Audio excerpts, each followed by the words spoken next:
Hello, you're listening to the Saluki Gamescast. This is episode 137 for Wednesday, February 25th, 2026. My name is Justin Young. Joining me, as usual, is Mario Sanders. Mario, how are you doing? I'm good. I feel like I have so much more free time now because the Olympics are over. I'm like, what do I do with all of this time? All this time I spent watching curling. Exactly. How do I, what do I do with my life? Yeah, I will say it was announced that they're creating a curling league. It's only like a week-long it's like a week-long tournament, but that's in April. Okay. So in April, get prepared for more curling talk. There goes all your work on your PhD. Yeah, exactly. Just is focused on curling instead. Hopefully I'll have a prospectus submitted, so I'll just be waiting around for a, defense date by that point. We one time interviewed a candidate for a job, and she was super into curling. Mm-hmm. And when we were interviewing her, we were like, one of the questions we would always ask is, what do you know about campus and the area? Mm-hmm. Just to see, had they done research? Were they interested too much? And she said, oh, well, I'm super into curling, and I found just an hour away, there's a curling league, and I can't wait because I can go down there and join this curling league. That's awesome. And we were like, okay, we didn't know that existed.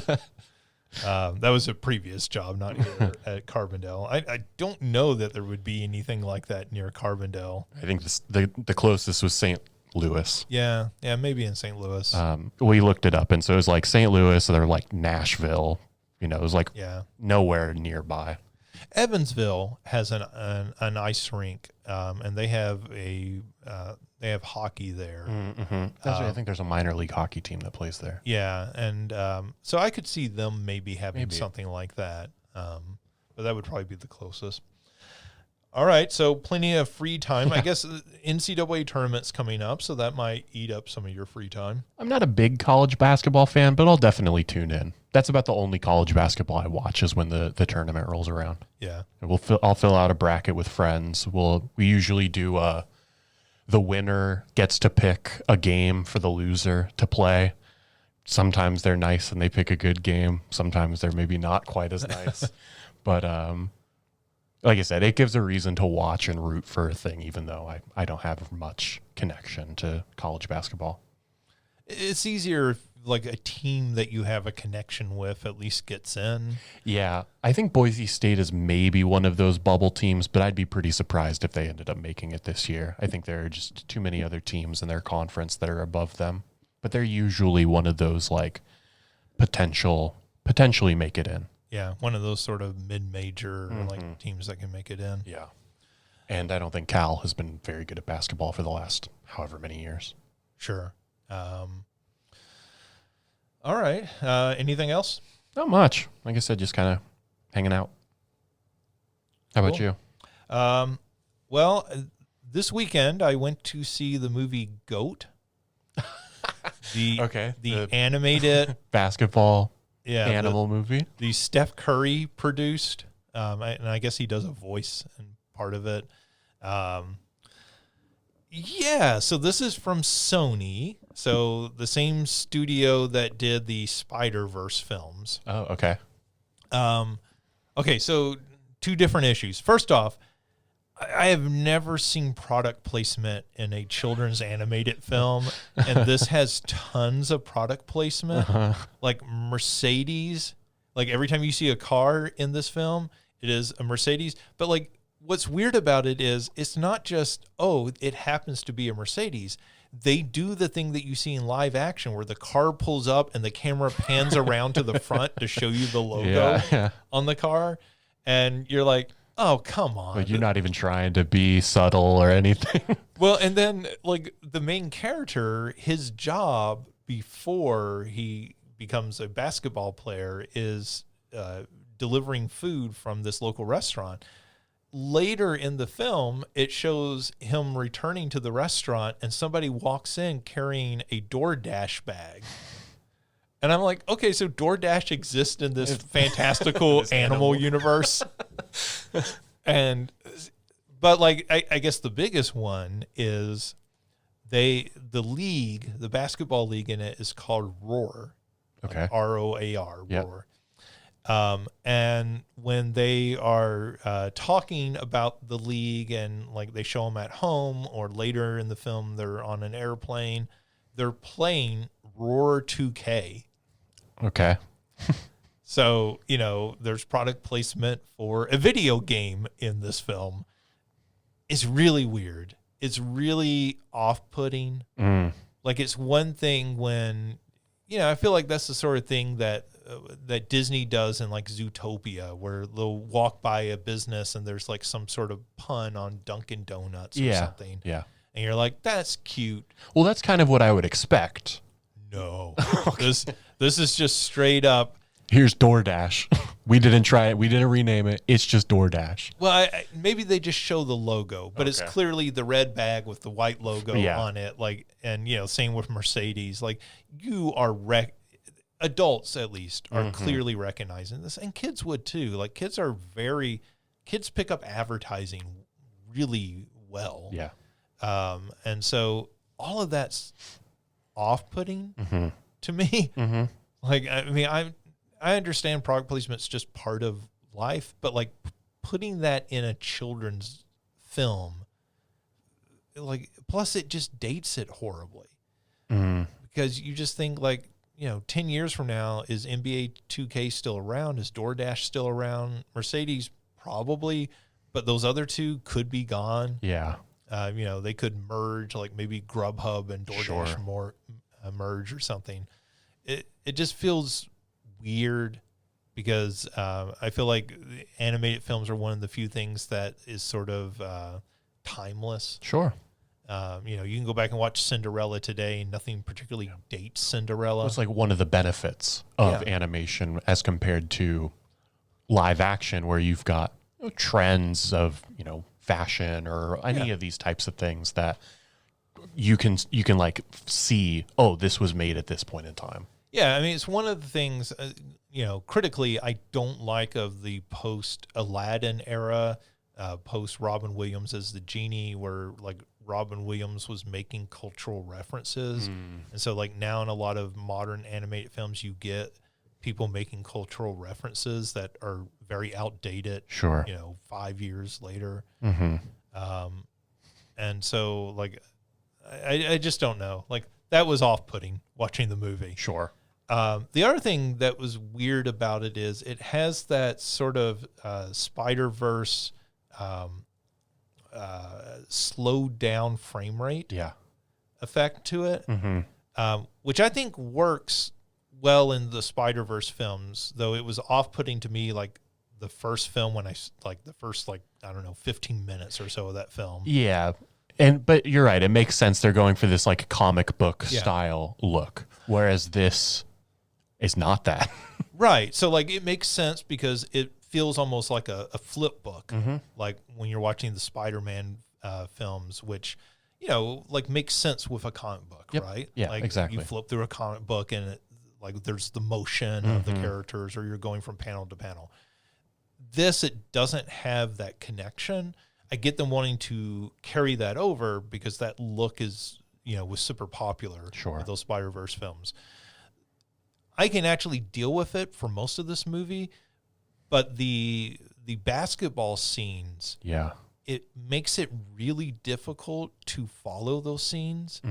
It feels very herky-jerky because they're moving so fast, and there's like so much movement on screen that it feels like you're playing a video game on like a super underpowered computer where the frame rate has slowed down. You're getting 12 frames a second or something. Which is interesting, which is like an interesting creative decision because, like, I don't know, basketball is one of those games where like the flow is so, like, it's so much more visible when compared to like football, where there's the constant stopping and starting, or baseball where you've got like the, whatever the time just between pitches. Basketball and hockey, like, they're constantly free flowing. Soccer, same way. And like, it would have been an interesting decision if you had that style throughout the film, but for the basketball scenes, you have this like more flowing style. Like, you've made this maybe it doesn't work or maybe people don't like it, but at least you've made a decision that like is lean, like you can justify that decision, but that almost feels like you're undermining the sport of basketball in some ways. Yeah, I mean, they make a point early in this film that part of his special skills is that he sees everything going on around him. Yeah. Right? Which they never really use late in the film. Like they set it up early in the film and like kind of pay it off very early on. And then late in the film, they're just like, forget that. That doesn't matter anymore. But like, then you could say, okay, well, maybe it's at a slow frame rate because everything's slowed down because of the way he's seen it. Or maybe in those sections, it speeds up to like 60 frames per second because everything's happening and he's seeing everything and it's like much smoother. Yeah. Right? Like, I feel like it offers a really cool opportunity to play around with that. Sure, absolutely. That doesn't pay off Yeah. in the film. And, you know, like it's a cute movie. I don't think it's particularly great. Like, but, you know, kids, particularly kids who are really into basketball, will probably like it quite a bit.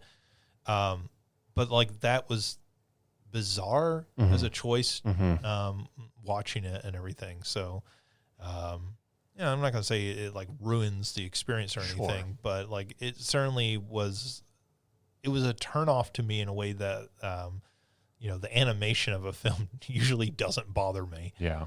The other thing is when they are playing basketball, this Roar League, like each stadium that they go to, the stadium has like special effects that happen. So like It's Mario baseball. Well, yeah, it is. It feels particularly like one of the soccer games, the strikers, right? Yep. It particularly feels like one of those where like one of them is like on a volcanic island. So as they're playing across the court, like you know, the ground is like opening up and shooting up underneath them and everything. And I was like, this feels so much like a video game.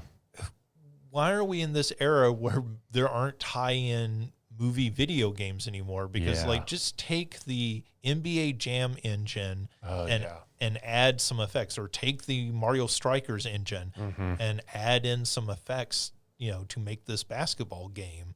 And you can release it as a budget title, right? But like make it look like these characters. Like even in that case, you could do the animation style, you know. It probably wouldn't work in a video game. It'd have the problem we talked about with South of Midnight. Oh, yeah. Because that's really the effect it's kind of giving. Sure. The cinematic parts of that. Yep. You know, but like you could do a video game based off of this really easily. And I think like every little kid would want to play it because it does look fun. Right. And do those. And that's like, especially with like an NBA Jam style, right? If like the premise of this movie is that it's this small character and small characters aren't supposed to be, small beings aren't supposed to be good at basketball or whatever. Yeah. And like you have like your stat system of I'm just trying to think of what I've seen in the trailer, but like you've got the rhino and you've got the goat and you've got this thing that like, you know, there's some interesting like team construction things that you can do as well in terms of like how you design that game. Yeah, I mean, you go back to ice hockey on the NES where you have like the three qualities, right? Oh, so you have the guy who's heavier, so he's hard to knock down. You have the player who's faster, but he can get knocked down really easily. Like it doesn't have to be super complicated. Yeah. It could be as simple as something like that. Absolutely. You know, and I think part of it also is I was watching the other day some footage of NBA Street Volume 2 and like came up on social media on something. I was like, man, that's a great game. Like, why haven't they gone back and made another one of those? And then watching this movie, I was like, you just make that with the play fields that like, you know, change underneath you. Like people would eat that up. Yeah. At least, I mean, and maybe that's this is one of those cases of with the average video game player being so much older nowadays that something like the fear is something like that wouldn't sell. Yeah, no, I think that's a fair concern. Yeah, but it would be very cool to see. I'm even surprised we're not seeing that for mobile.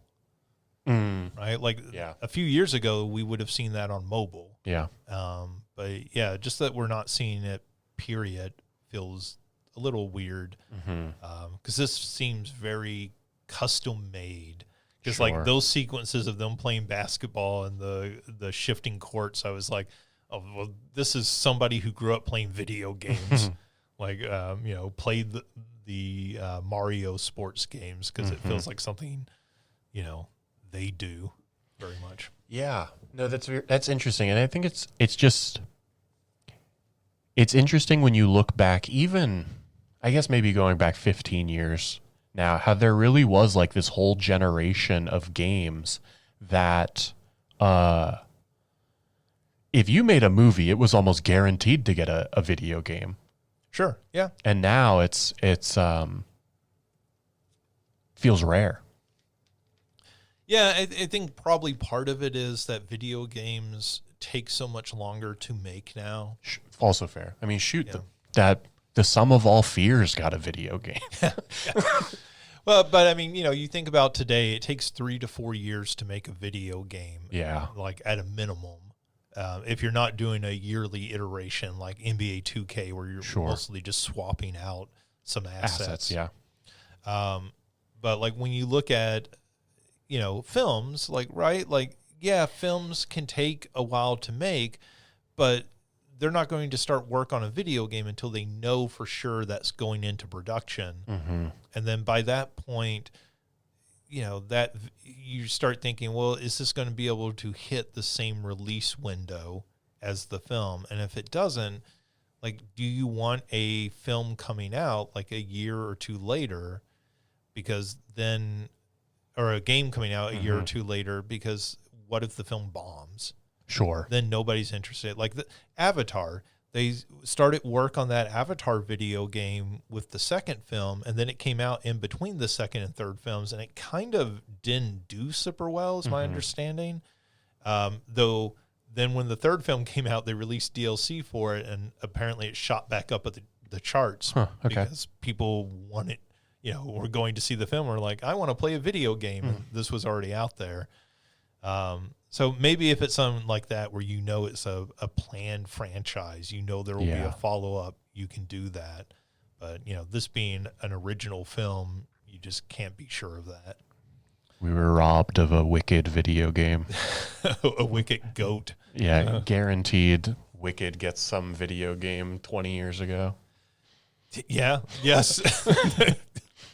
Yes, we probably would have gotten a Wicked video game. But what even is a Wicked video game?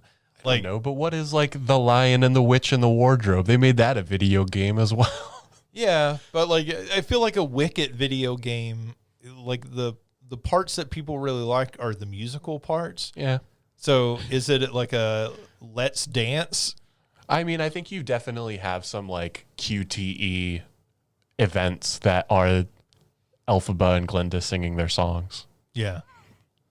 Like, I'm not saying it has to be a good video game. I'm just saying we would have gotten one. I mean, if it's based off the second Wicked film, it wouldn't be a good video game. Yeah, that's I mean, we could have also gotten our In the Heights video game, like all the musicals. Like you could just make like a whole subgenre of video games for that. I mean, we used to get a lot of karaoke video games. It's also true. You could do that. Alicia would have definitely been there for those, I feel like. Yeah, you could make like you think you've got like, when is the Stardew Valley, but for like a theater company, and you put on the different shows? Stardew Valley Junior? So yeah, the local schools can put it on? Yeah. Local theater simulator. Oh, that has to be something that exists. It's like the theater kids would eat that up. That's what I'm saying. That's at least like a $17 idea. A 17, not a full $20. Yeah. No, we're not getting crazy here. It's worth $17. Oh, I'm saying it's going to at least make $17. Oh, okay.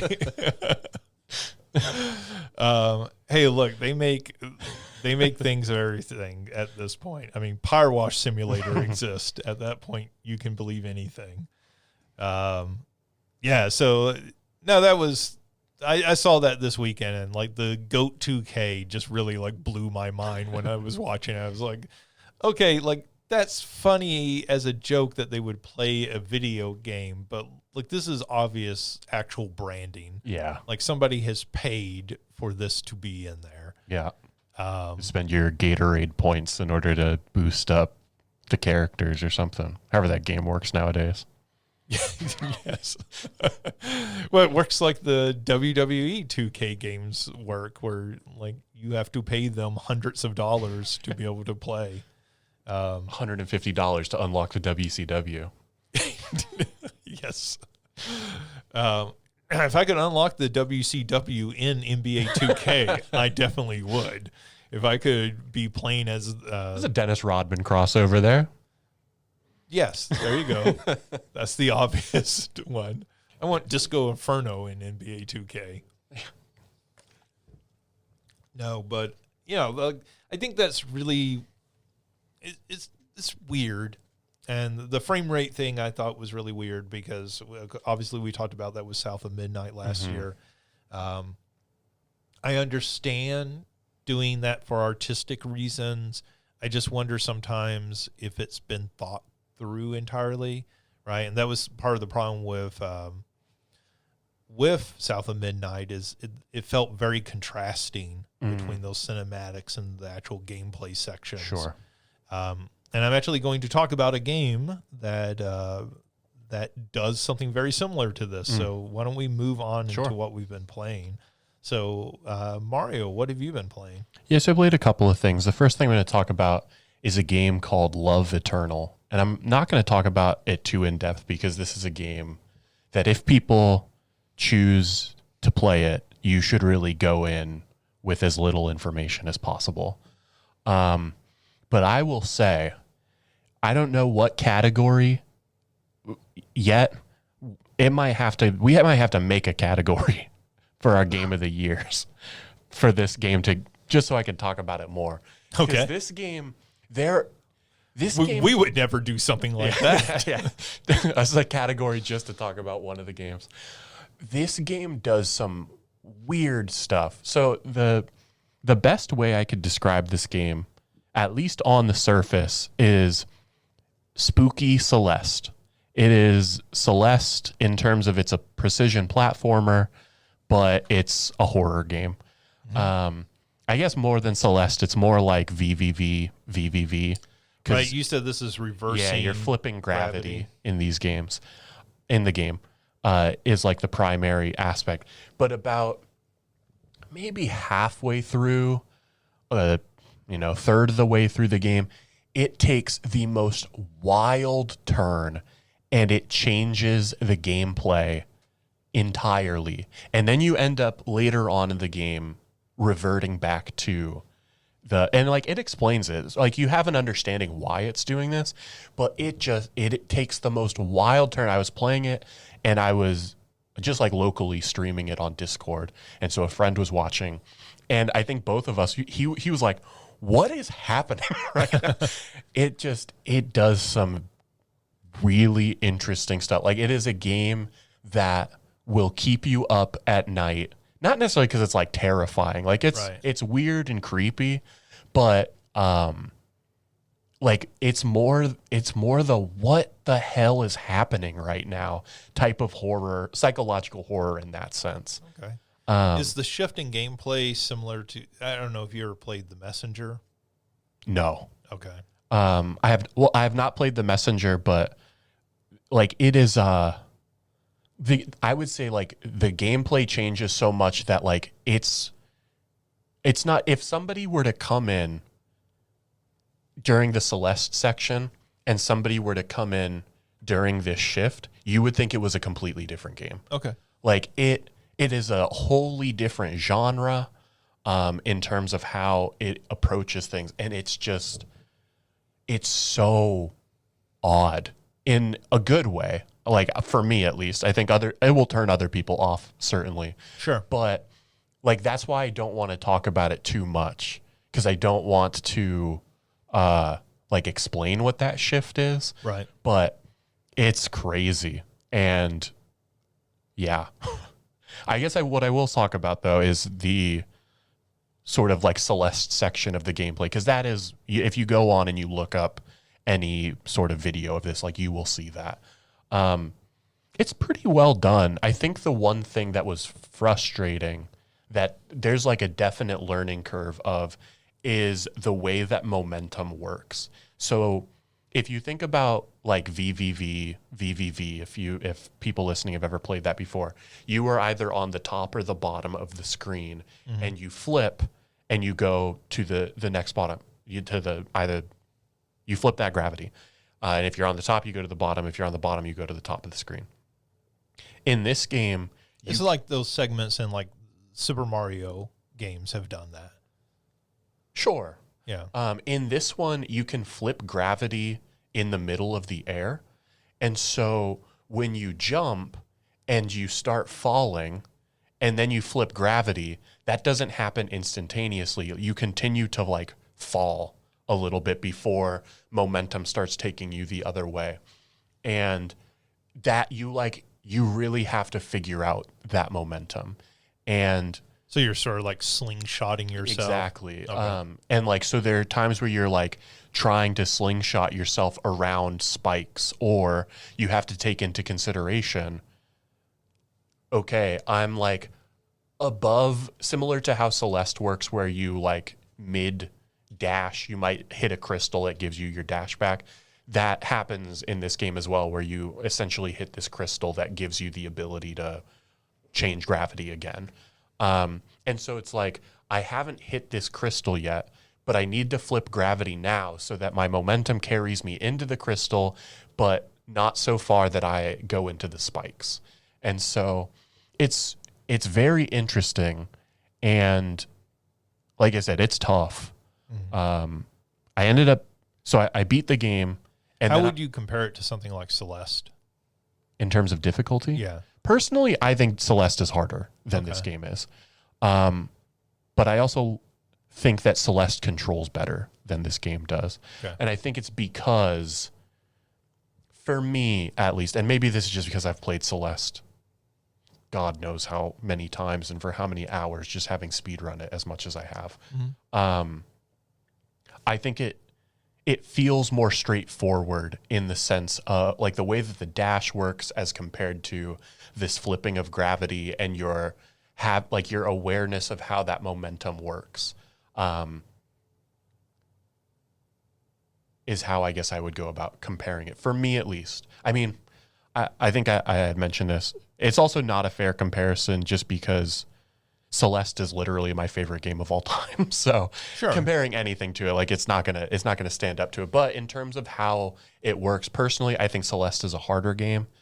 But I'm sure there would be people who disagree with that. Like on a first playthrough though, Celeste is also a longer game than this is as well. Okay. I wish this game gave me like a death counter at the end of it to see like how many attempts I needed to get through all of the screens.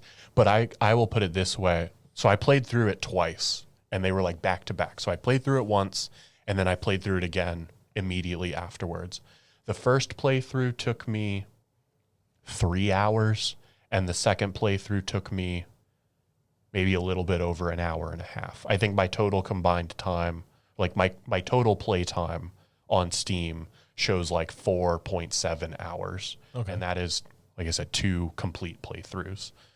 So not a huge time commitment. No. Like this is something that people could actually like get through. I think it is very reasonable to think that you could beat this in a day. Okay. If you have a slightly extended period of time, or I think even more so, probably 2 days. Yeah. Well, I think that's one of the things that intimidates a lot of people with games like Celeste and VVV and Super Meat Boy. Sure. Right. Is this going to be a game I just can't get my head around, or is it going to be a skill check that I can't get past? And that's where it's hard to. I think there definitely be people who will struggle with this game a lot more than I did, and I think that's just because of how much I've played games like Celeste and VVV at this point. I think I saw, like I said, I beat it twice in about 4.5-ish hours, and a friend afterwards had read a review, and they listed their gameplay for one playthrough as about 4.5 to 5 hours. So my time might be a little shorter compared to most people if they don't play that type of game, but I don't think this isn't some like 10 or 15 hour game. Even if you really struggle with it, I don't see this taking more than like 6 or 7 hours. Yeah. Like this is the sort of game you could beat in a couple sittings. Definitely. And I think that there's a number of rooms like Celeste where your goal is to like get through that room, or closer to VVV, there are like dedicated save locations, and there's pretty much one either at the beginning or the end of every room that you go into. So if you die, the only way you're going to really like lose progress in this game is if you're not saving as you hit the save points. But like I said, those save points are pretty much at the beginning or the end of every room that you go into, or sometimes multiple in one room. Yeah, it's very much got that Celeste look to it. Yeah, it's pixel art. But I think, so anyway, all of that is great in terms of like the gameplay, pretty solid. This game really shines with its story, with what it's doing. And like I said, it's hard to say that and then say, I'm not going to tell you anything about it. But like I said, it's a weird game about friendship and like people's relationships with others, and I guess like desperation, I guess is how I will say that. And I think that saying that is where you can maybe start to make sense of like, okay, I could see how some horror themes could maybe like start to creep into those kinds of themes. Well, and Celeste is a game with some, heady story absolutely in it, right? Like that is it's sort of weird that like these sort of hardcore platformers became a way for people to talk about these super serious subject matters, which you didn't traditionally associate with that style of game. Right. Absolutely. And this game is very aware of that. Yeah. Like they even kind of like, you can tell they're poking fun at people's perception of these types of games, and like, these games aren't typically, there's literally a line where one of the characters says, these games aren't typically known for their stories, but it looks like there's going to be some story elements to it. So like I said, it's a cool game. If you like precision platformers, I would definitely recommend it. If you're a horror, like a psychological horror fan, and I think that's where, like I said, I've mentioned before, I'm not a big horror person, but I'm trying or starting to engage a little bit more. And I think that's where I really am appreciating those like psychological horror themes, in that how that genre or the tropes of the genre allow you to have some of these serious conversations about the human experience. Yeah. In some ways that I think are really meaningful. Yeah, well, I mean, I think horror as a genre has always been a way to tackle some very serious subject matters, right? Like, I mean, like people dismiss Stephen King, and then you go read a Stephen King novel, and you're like, oh, this is about like homophobia and racism and all these other subjects. One of my favorite horror films of the last, decade or it was the Babadook. And, like beyond like the Babadook becoming a gay icon because of Netflix missorting it in their categories. It's like they had a category that was like queer films, and the Babadook was number one. And people are like, what? That's incredible.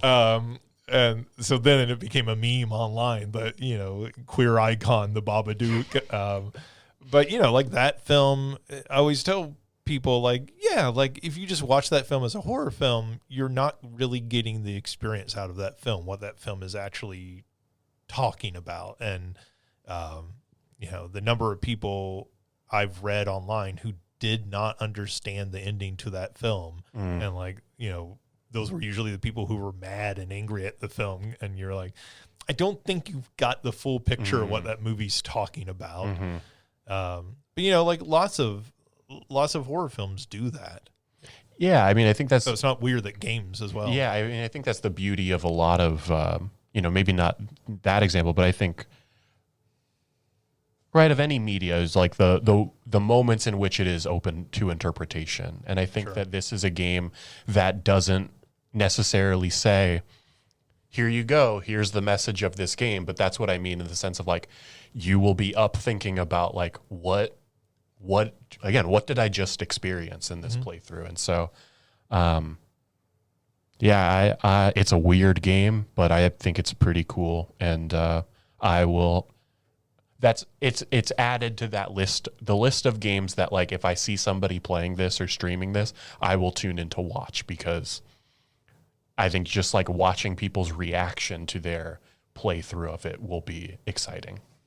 Yeah, and it's cool because that's one of those games I haven't heard a lot about. So it's one of those games that can very quickly, you know, kind of fly under the radar for a lot of people, because it's not necessarily one of those games that all the big streamers are playing. Yeah, absolutely. Right? As much as a game we'll talk about here in a few minutes, which is getting much more of that attention. Yeah. Cool. Yeah, that makes me very interested in it, because I love Celeste. I think Celeste is a fantastic game.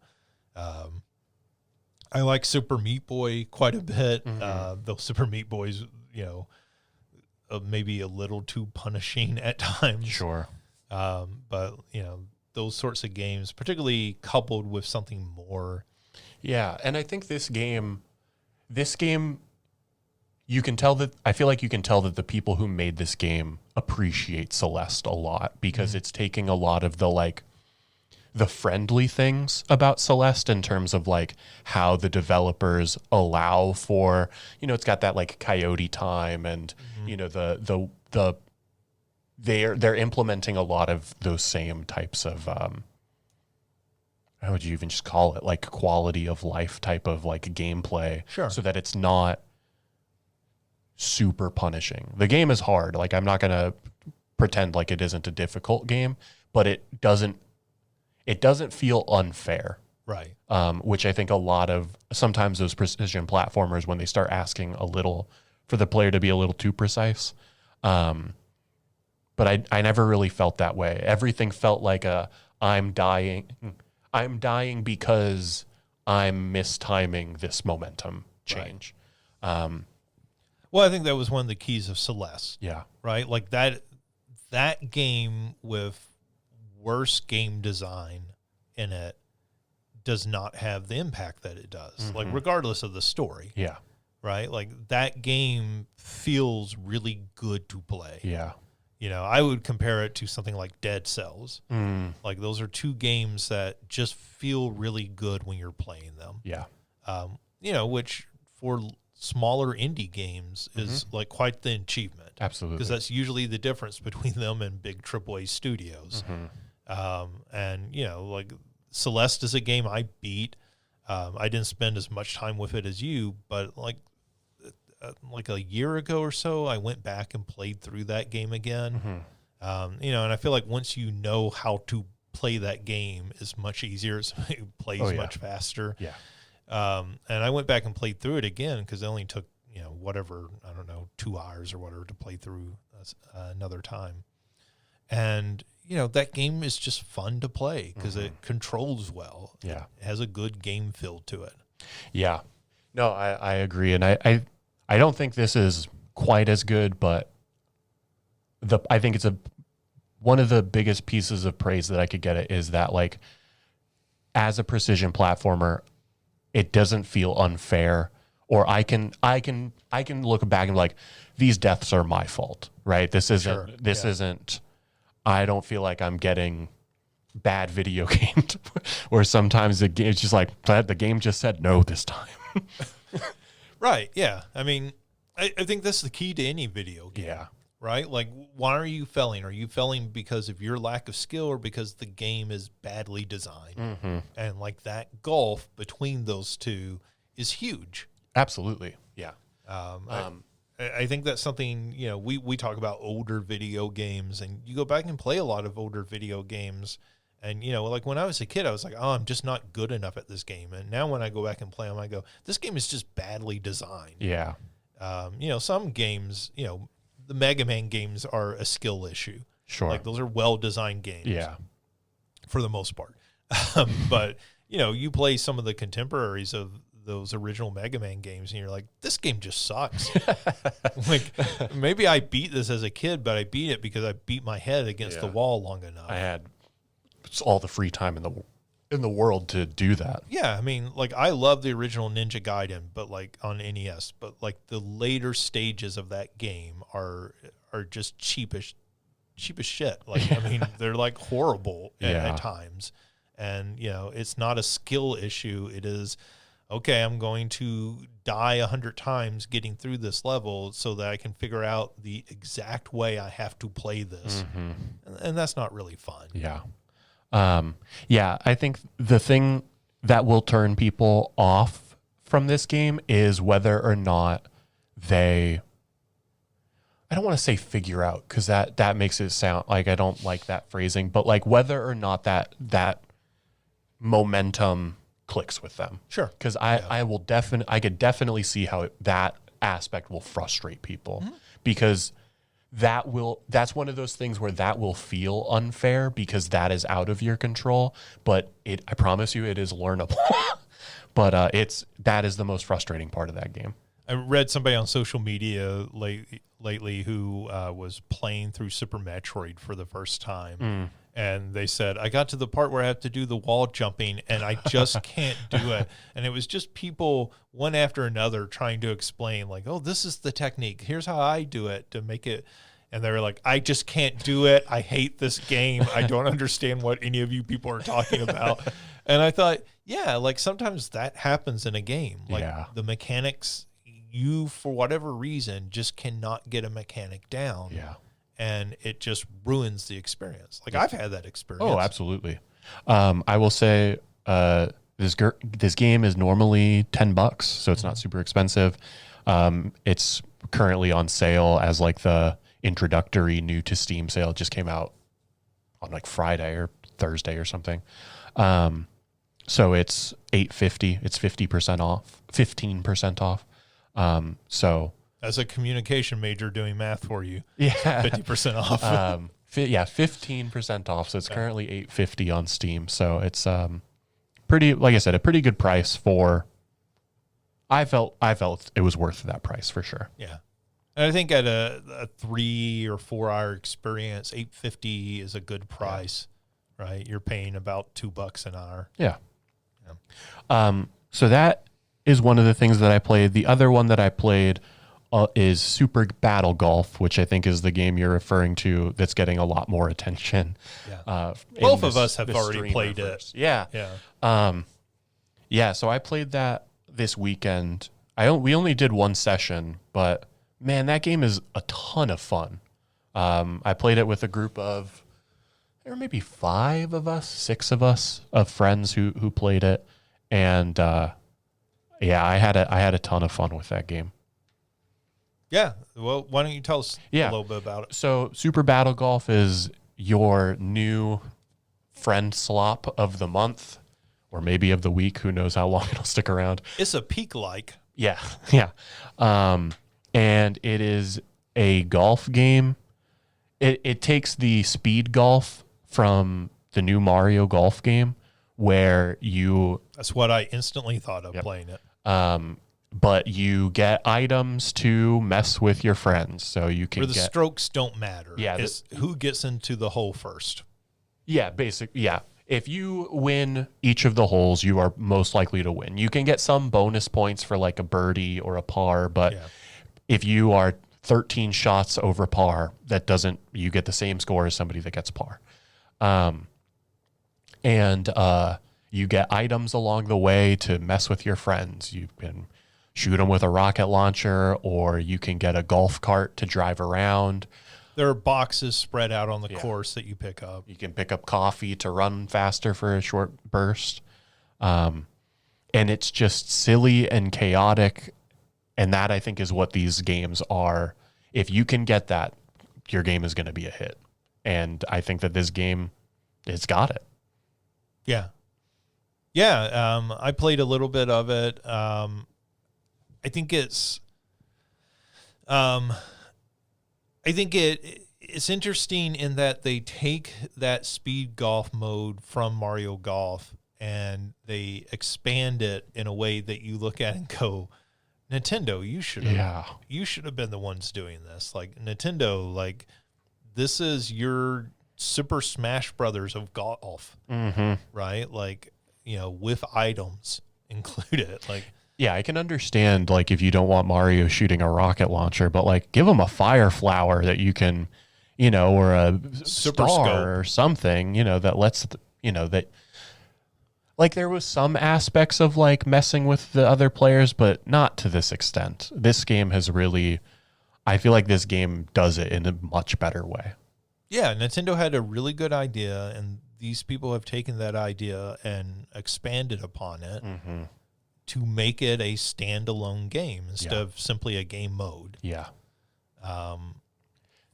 Yeah, and I think, like, you start playing and you go, okay, well, speed golf, like, that's fun unto itself, right? And you're sort of running through these holes, like, so the holes get progressively more kind of unique and challenging, just even navigating your way around. Oh, yeah. And so I think that's really interesting. And then when you add the items into it, right, that's where it becomes this sort of friend slop, goofy party game, more atmosphere. As I was playing, I did think of Super Smash Brothers, right? Like, because so many of the items are of that kind of style of, you can get a golf cart and run down people. You can get a shotgun, and which it's a little weird when you have a shotgun and you're like shooting somebody point blank with it. There's something a little weird about that. You sort of do. I think that was because it's so cartoony. Otherwise, there's like this weird abstraction there where you're like, well, you could have put in any sort of projectile item here. Like, I'm not offended by it, but like there is a moment when you're playing it, you go, okay, well, that's really harsh. I just shot that guy point blank in the head. And I think all of that like works really well. The other thing I kept thinking of were the Worms games. Sure. In that there's a certain clumsiness. The original friend slop. Right. Yeah. Well, yes, I suppose. But there is a certain clumsiness to it all, so that sometimes things go wrong. And I think probably part of what made me particularly think of that is like there are landmines. Yeah. So you end up having people dropping landmines and somebody else runs up and steps on it that you're not expecting. And so there's just chaos and people are being thrown clear off the hole into like the ocean. And then their characters drowning in the ocean and they have to respawn. Yeah. So there's a chaos to all of it that I think is either going to work for people or totally not work for people. I had one friend, he was just like, hold on, I just want to play golf. Well, I mean, then it becomes like Smash Brothers, right? It becomes the people who are like, we're turning off items. Yeah. No items. Hey, can we just have one ethical game of golf? And I think, right, that's the thing that like some people will love, that there is a skill to this game, but ultimately having the most skill does not guarantee that you are going to win. No, it's Mario Party. Yeah. It's just like, did you get owned by this person who got all of the items? Right. So it becomes a game that is more about the experience than winning. Yeah. Yes, game. Absolutely. I had one of the friends who I was playing with, I think she came in last every single time, we played all 3 rounds. There are currently 24 holes, 27 holes. Mm-hmm. there are 3 different courses. And I think she came in last every single time. But she also said there was a point where I felt like I was laughing so hard that I thought I was going to like black out and like we were playing this game sober. Right. But like, that's just, it is incredibly silly. And I think the biggest praise that I can give this game is, so we played through all of the holes, and then I think we played for just like an extra hour just messing around in the lobby area of the game. Yeah. So like the lobby is like the driving range, Right. essentially. And we were just like messing around with all the items, doing like races in golf carts around the items, seeing how far we could launch, ourselves. Like I think at one point we had stacked like 12 landmines on top of each other to see how far it would send somebody. And like we just messed around for like an hour in the lobby, and that was as fun as the golf game was. And I think that, like, I say that as a massive compliment to what this game is doing. Yeah, and I think it's interesting with this game because it feels so very different from the experience that you have with like Peak, right? Like this is the art style of Peak. Yeah. And in a lot of ways, the ethos of Peak, but like you're doing things very differently. yeah, because like Peak is very much like this collaborative game, right? Like you're trying to all make your way up. You're generally not intentionally trying to sabotage one another. Yeah, this is more competitive than the cooperative experience that Peak is asking you to play. Yeah, and so like things go wrong in Peak, and it's this sort of like safe environment where it's funny when your friend falls off the mountain. Whereas this is much more about that chaos. Yeah. And I think probably what will turn people on or off from this is how much do they want that chaotic experience. Yeah. And again, like playing it, I was like, oh, this is going to rub some people really the wrong way. Versus like, I played some of it and then I watched a little gameplay of it additionally. And the gameplay I was watching was people like sniping one another from across the course, right? And like somebody's just about to take their shot and all of a sudden they get shot and knocked, 20 feet back from the ball. And the like, just like the frustration, but also the like humor in that, is really going to depend, are the people you're playing with able to have that fun with the experience? And I say that not as a condemnation of the game, but more as a warning to people who might be interested in picking this up and playing it with a group of friends. Like, do you have those kind of friends? Yeah. And yeah, some people I think will definitely click with this game more than others. Yeah. Absolutely. I will say I think we played for about 2.5 hours, and it's like $6. So I mean, even if I never boot this game up again, it was absolutely worth it. Yeah, it's like a movie ticket. Yeah. Like, did you get your 2 hours of entertainment out of it? Yeah. I think the biggest criticism I can lay against this is at some point these friend slot games start to feel like, hey, we built an environment and we're just going to lay different rules down within this environment, but really you're playing the same game. Sure. Like this game is so much less about the golf than just hitting each other with golf clubs. Right.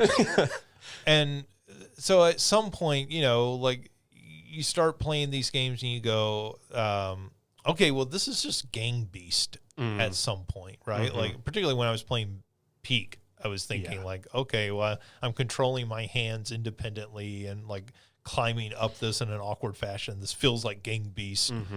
That's not a bad thing. Gang Beast is a fantastic game. But like at some point when I'm playing games of this nature, I start to go, okay, well, like Gang Beast gives me like 20 different levels to like competitively play through. Like I know like they added and dropped some over the time of development of that game.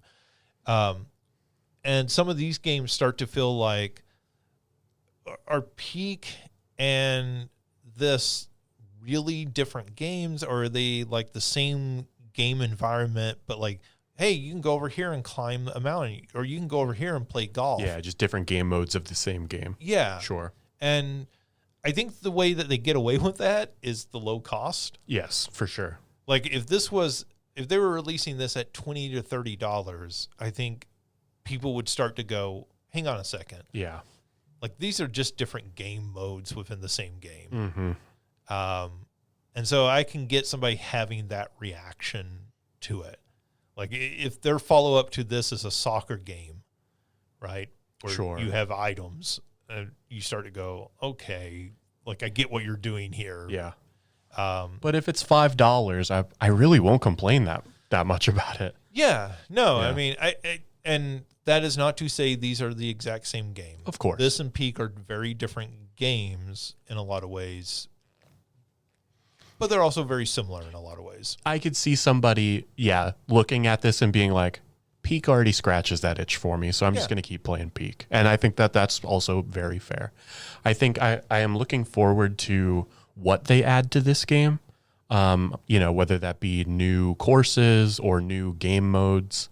I think, one of the things that we identified is that in like the rules selection, there is like a game mode, but currently only one mode exists. Mm-hmm. And so the hope is that, well, if you've got that in there, you're going to add other modes to play this game. Right. So, like I said, I'm sure I will play this game more. We'll see how much more, but like I said, even if I never boot it up again, I felt like I got my money's worth out of it.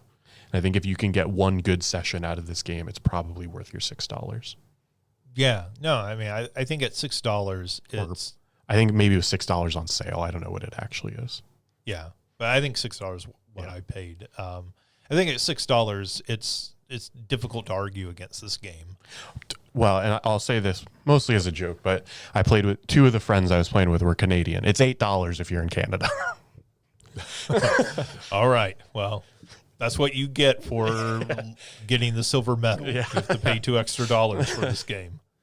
Imagine if it was a hockey friend slot game, make you pay even more. But yeah, no, I mean it's an interesting game, and I wonder what the eventual outcome of the friend slot genre is. Like, because it's a genre that I feel like really particularly took off last year. Yeah. Like there was that game RV There Yet. Mm-hmm. And there were a few others that I noted last year. And it seems like we are getting more of these little bite-sized sort of friend slot experiences. Yeah. And so, at some point they're going to hit a wall. But, like, where do we go with it from there? Mm-hmm. It becomes really interesting. Yeah, I mean, I think the way that I kind of think about it is, like, what if we took some of the Mario Party mini games, but we expanded them into a larger game, and that's all you got. Yeah. And so it'll be interesting to see if, it'll be interesting to see if like one of these studios continues to make these kind of games, and you ultimately get like the Jackbox pack, where it's just like, this is just going to launch all of these games. We've made 5 or 6 of these kinds of games now. So here's just the launcher to launch all of them at the same time. Yeah, I think that's a good comparison, like a Jackbox sort of, hey, here's 5 or 6 of these at a time. We'll sell this for $20. These are all, they're bite-sized experiences, but they're somewhat more expanded than a mini game. Mm-hmm. You can spend quite a bit of time with Peak. Like, that's not to say it's a mini game and you'll be done in, 5-10 minutes. I mean, the fact that the mountain changes every day in Peak, I have friends who basically still play it every day. Yeah. They will climb the new mountain each day. Like, I don't know how many hours they have in Peak, but I'd be willing to bet it's 60 to 70, if not more than that, which at that point, holy moly, you've gotten more than your money's worth. But yeah, and so I don't know if this will have quite necessarily the same legs that Peak does, but I I think the fact that this is a competitive as compared to the cooperative, that starts to scratch a different itch. Yeah. For people. Yeah. No, I think this is, we should say this is online. This is not local competitive. So, this is not like a couch competitive game that you can pick up and play. This is a game you're going to have each person on their own screen playing with it. But yeah, at $6, it's an easy game to recommend. Definitely. All right, cool. Anything else? Nope, I think that's about it. All right. So we just talked about Super Battle Golf, the Steam Next Fest, where they release demos of games coming out in the near future, is currently going on. So I did play a few different ones of those. One of the ones I played was Vampire Crawlers. So this is from the Vampire Survivor developers. So they took that game and turned it into a dungeon crawler, a first-person dungeon crawler. So you are basically going through dungeons that might be in a sort of open world dungeon, but you are moving straight forward or left or right or back. You're not, running around an open environment or anything like that. So think of the old Wizardry games, think of, Phantasy Star 1 when you're in the dungeon areas. That is very much the way that this plays. But then you are encountering enemies straight out of Vampire Survivors. And when you encounter those enemies, you are battling them using cards. So you collect additional cards. The cards are abilities from Vampire Survivors. So you might collect a whip card, for example. You might collect a magic one that'll fire a magic bolt. And you are battling these enemies using the cards. There's some sort of strategy to using the cards and that you can sort of line them up. So like this card will use 2 energy, this will use 1, this will use 0. And so the game tells you, okay, like if you use 0, 1, 2 in that order, it'll like give a bonus to the 2 card because you've like done them in sequential order. And then you also have these cards where you can call in characters to assist you. Again, those are characters from Vampire Survivors. So I forget the character's name, but the Simon Belmont looking guy, you can call him in, and some other ones. And then in between runs, you go back to a village, and that village has it slowly expands the buildings and everything that you have, but like it has an inn where you can recruit those characters. It has a shop where you can power up your different abilities. And then you go out and you do essentially, runs like you did in Vampire Survivors. When you're going through the dungeons, there are also like different objects surrounding the levels. So you'll come across treasure chests, but also there will be like torches on the side, and you can actually attack those, and those will give you bonuses. They'll give you money and other things. And so it's pretty cool. You can access gems, and when you collect those gems, you can slot them into your cards, and so they'll like give bonuses. Like sometimes they'll do things like make the card attack twice or something of that nature. It's neat. My biggest criticism of the game, of what I played of the demo, is I don't 100% know who this is for. Because we were talking about it off air, and like I told you, like, okay, well, the people who are mostly playing this, are they going to be old enough to remember dungeon crawlers? Yeah. Like, is there interest from that audience to play a dungeon crawler? And maybe this is just a reintroduction of that genre to a new audience. And I'll say it's very fast paced, right? I think that's important then. For sure. And, it does have the card aspect to it, which I think appeals to, a generation that grew up playing Pokemon and Magic. Yeah. Right? Like putting it into Slay those the terms. Spire. Right. Yeah, sorry. No. And so I think that will be a potential issue for it.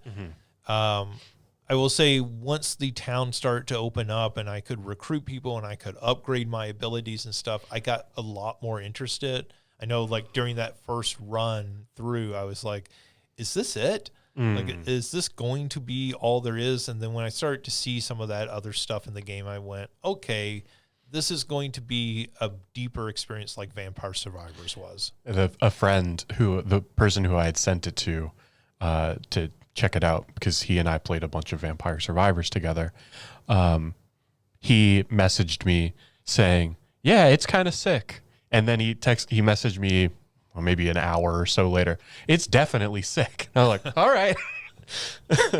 Yeah, and I think a big part of it will also be price, right? Like, part of why Vampire Survivors took off was it was $3. Yeah.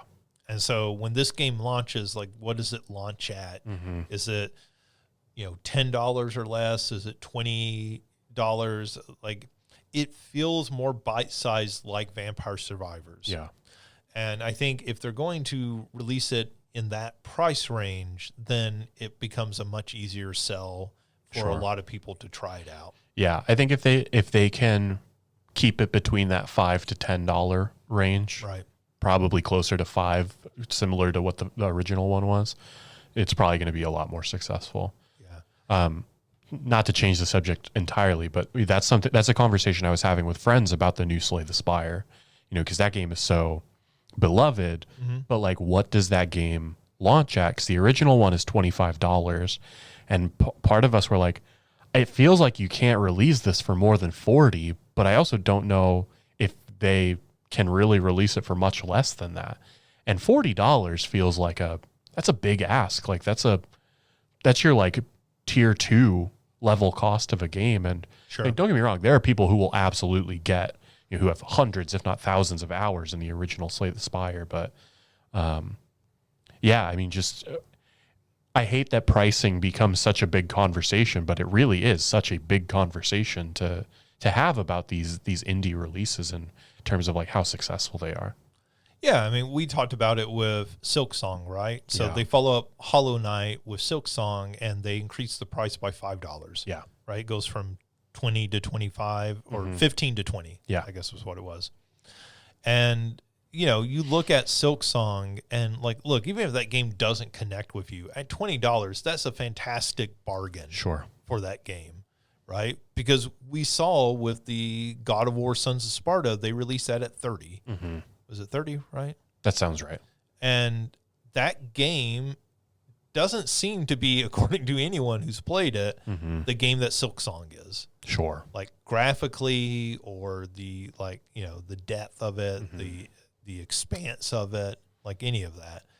And so it becomes really difficult, I think, for these small indie publishers, because if you're following up a game like Slay the Spire, and the original's 25, and you release this great game, the expectation is the sequel is going to be bigger and better, right? It can't just be more Slay the Spire, because right. Why would I'll just play more Slay the Spire. Right. And so then that development takes longer, takes more people. So then you have to get a bigger return on that investment. So you have to increase the price theoretically on it.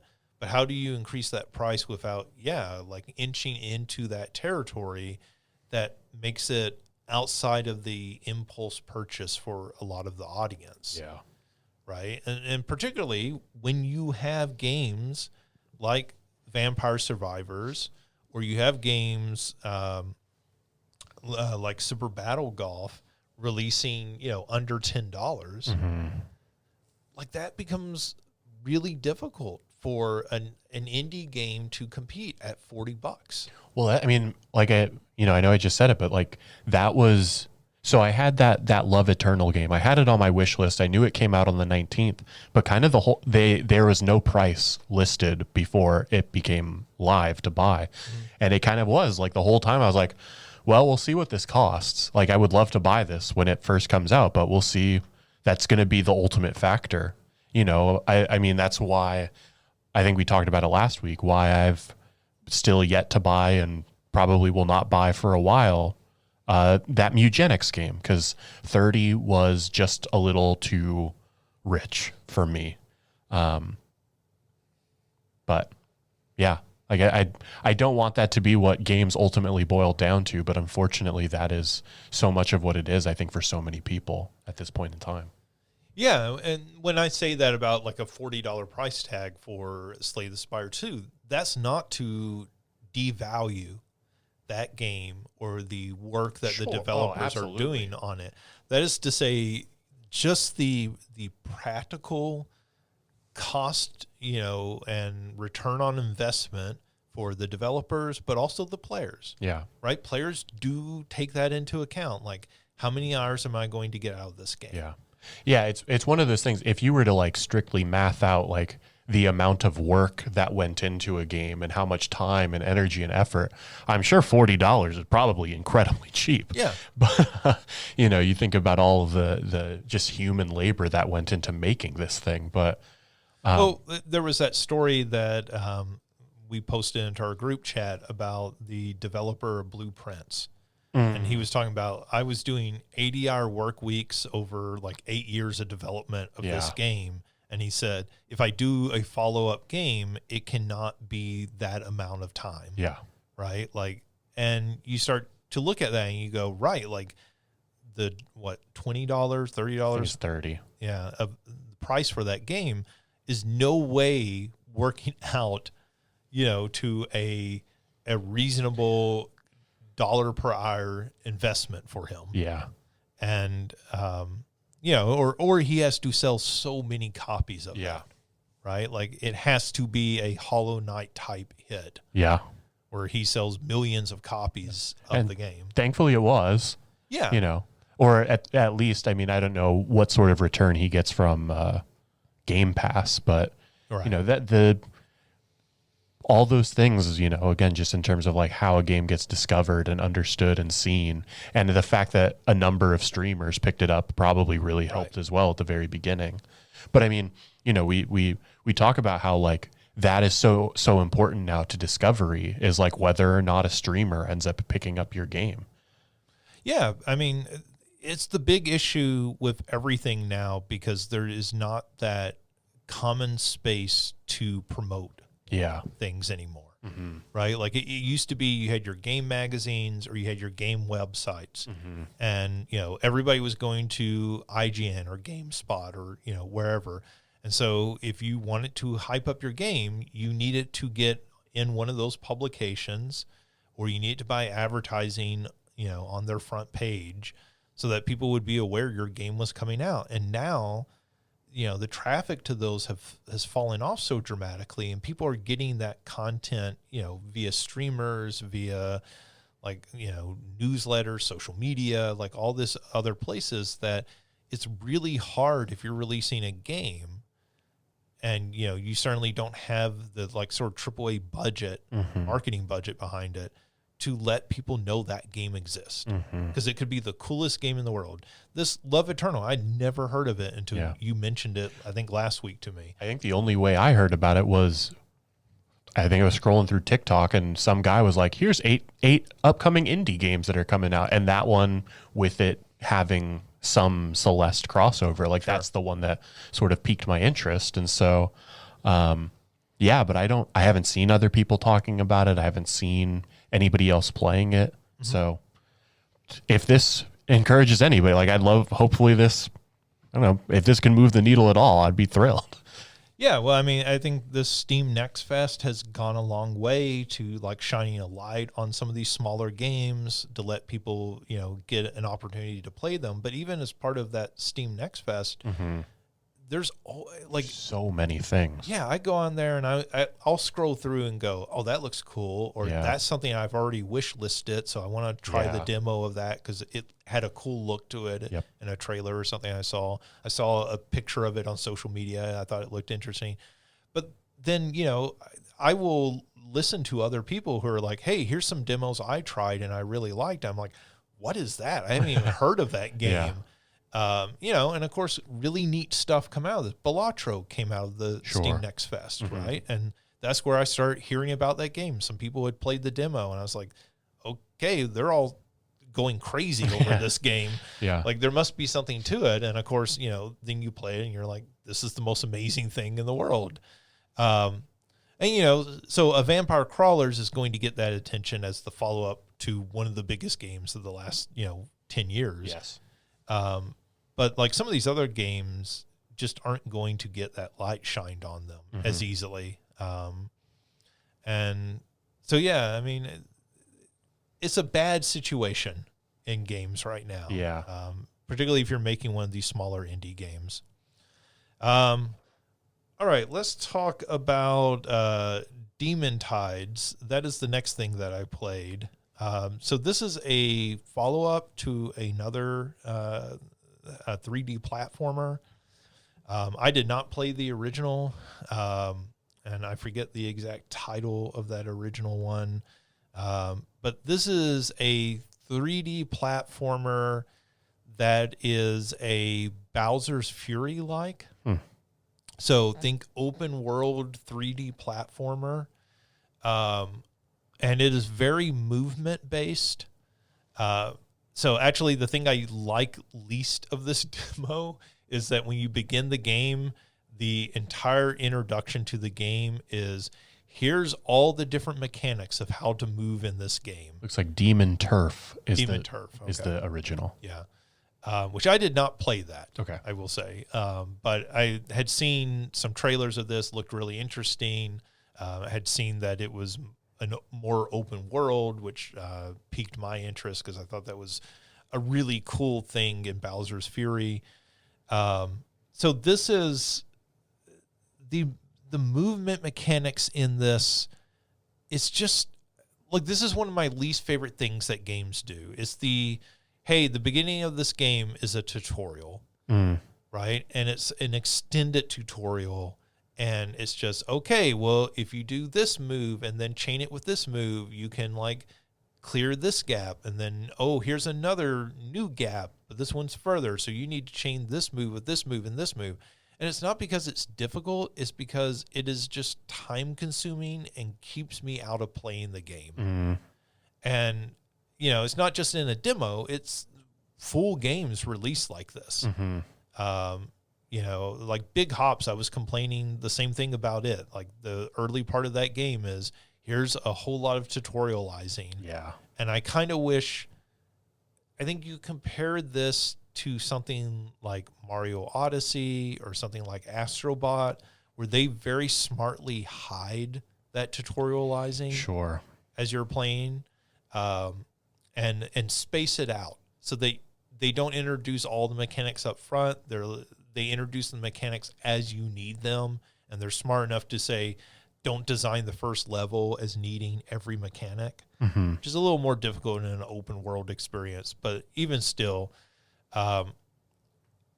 it's just like you boot up a game and it's like you immediately run into a wall. And you're like, well, I just want to experience the game. Just let me experience the game. I don't want to do all of this. And I feel like AAA games have gotten pretty good about getting over that. There was like the PS2, Xbox 360 into the Xbox 360 generation. I feel like people really got fed up with tutorials in games, and like the whole first like 2 or 3 hours. I think of Skyward Sword, where it's like, hey, the first like 6 hours of this game is just going to be an extended tutorial. And you're like, just let me play the Zelda game. I know how to play Zelda. It makes it so hard to go back to some of those games and play them again. Yeah, I mean, absolutely. And so that being said, once you get past the tutorializing, the game opens up. It's very cool, like moving around in the environment. It gives you lots of tools to move around. I really like the idea of an open world platformer. And I will say, like, I want to play more of this. You know, so I want to spend some more time with the demo of it. But sort of it just makes me more excited for what the next 3D Mario game could be. If Bowser's Fury was a test run, Sure. like I would love to see what Nintendo could do if they actually just did that. Yeah. You know, to some degree, the Donkey Kong Bonanza does a little bit with that, but that's still very much level based. Yeah. So, you know, that kind of excites me for like, hey, what if Nintendo really leaned into this? They could do something really amazing. I don't think this game is doing that amazing thing I'm looking for, but I think it might be a really cool experience. And like what I've played so far, I think is neat. I think if that sounds interesting to you, you should check out the demo. Just realize that you're going to probably be annoyed for a little bit with the beginning of the demo. So yeah, I played a bit of that. And then the last thing I played is a game called Replaced. So this is one of those games that I had added to my wish list a long time ago, because I can't remember if it was a trailer in like one of those, you know, state of plays or something like that, or where I first saw this game. But this game just has a really cool look to it. This game looks incredible. Yeah, so this is a 2D side scroller. I guess the thing I would closest compare it to is something like Inside, in that you are sort of navigating through this environment left to right, and you know sometimes right to left. But it has this sort of dystopian, and you know, design to it all. And then the whole game moves and has the appearance of one of the Spider-Verse films. So it has that sort of, you know, half frame rate sort of look to it, but like very purposefully. Yeah. And I think it works in this, again, probably mostly because it's in that 2D environment. You know, I think if you open this up into a 3D environment like we talked about with South Midnight, maybe that doesn't work. Maybe that causes problems. But here, I think it works from the looks of it. The game. So I said it's sort of like Inside. So you're like kind of moving around. There's different puzzles. So puzzles are as simple as things. So it's like, say, we're going to move this crate. But then later you are moving through the environment and there are spotlights and you're having to move from object to object to avoid the spotlights. And then you're having to move crates when the spotlight's not on you. And if they see you moving the crate, they will shoot through the crate and kill you. But it looks amazing the entire time you're doing this. I think one of the problems is some of the environments are difficult to know what you can interact with and what you can't. So one of the early spots in the environment, you kind of come to a wall and you can't cross over the wall. And you're like, well, where do I go? And you kind of have to go back. And there is a building, and there's sort of almost like a ladder on the side of the building. It's not quite a ladder, but it makes a ladder-like object. And you can actually like climb that in the background, but it's not clear when you're running through the environment that that's something you can interact with. Yeah. Yeah, like it's not painting it with yellow paint or something to make it clear. And so there's a lot of stuff like that where I was getting through the environment, I would get stuck and go, okay, well, what do I do here? What can I interact with? What can't I interact with? There's a part where you're walking along and there's stairs that like are leading up into the background. And it's like, oh, when you stand over that, a prompt pops that says, hey, push up to walk up the stairs. And that would be very easy actually to miss, depending on how fast you're running by. So that would be something I would hope they would figure out for the final game, how to make some of that more clear. Sure. I think that's maybe the sort of thing where you would want a hint system of, hey, press, you know, this button and we'll tell you maybe there's stairs nearby you can like walk up. Yeah. And the reason I say that is because to me, that's not a puzzle. That's something where the game design is making that confusing. Yeah. Right. Or if it's supposed to be a quote unquote puzzle, it's a pretty shitty puzzle. Yeah, like the one way I could see it working if they want to keep it that way is if you progress so far into the game and then it's like it gives you that information of there are maybe certain paths you haven't, something makes it clear like, oh, these background things may also be interactable and that encourages you to go back. But even so,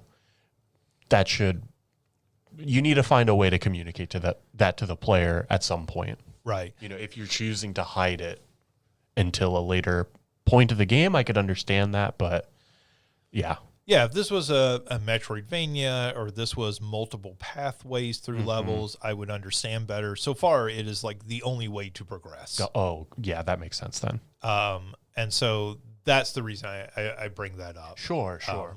But I will say, like, those games like Limbo and Inside also had that as an issue sometimes, where it was not always clear what you could interact with and what you couldn't. Yeah. And it's probably just a problem of that kind of game. Yeah. I will say the other thing that stand out about this game and like really like stood out to me when I remember originally seeing it is the combat in the game. So this is basically the Arkham game style combat in 2D. Interesting. So it is a whole lot of countering. So multiple enemies will attack you at once and they will surround you. And then a yellow sort of action mark will appear over their head, which means they are about to attack you and you can counter it. So you're like using X to attack and you're using Y to counter. And then sometimes it'll be a red like mark above their head. That means that you cannot counter that. So instead you have to dodge it. Yeah. And so that's pretty cool. And then you have execution moves as part of this. So the right trigger, if you like have attacked and beat up the guy enough, you can hit that and you will pull out your gun and basically execute them. Okay. Which when all that's being done, like there's one early scene where you kind of like drop into a bar, or maybe it's just a warehouse.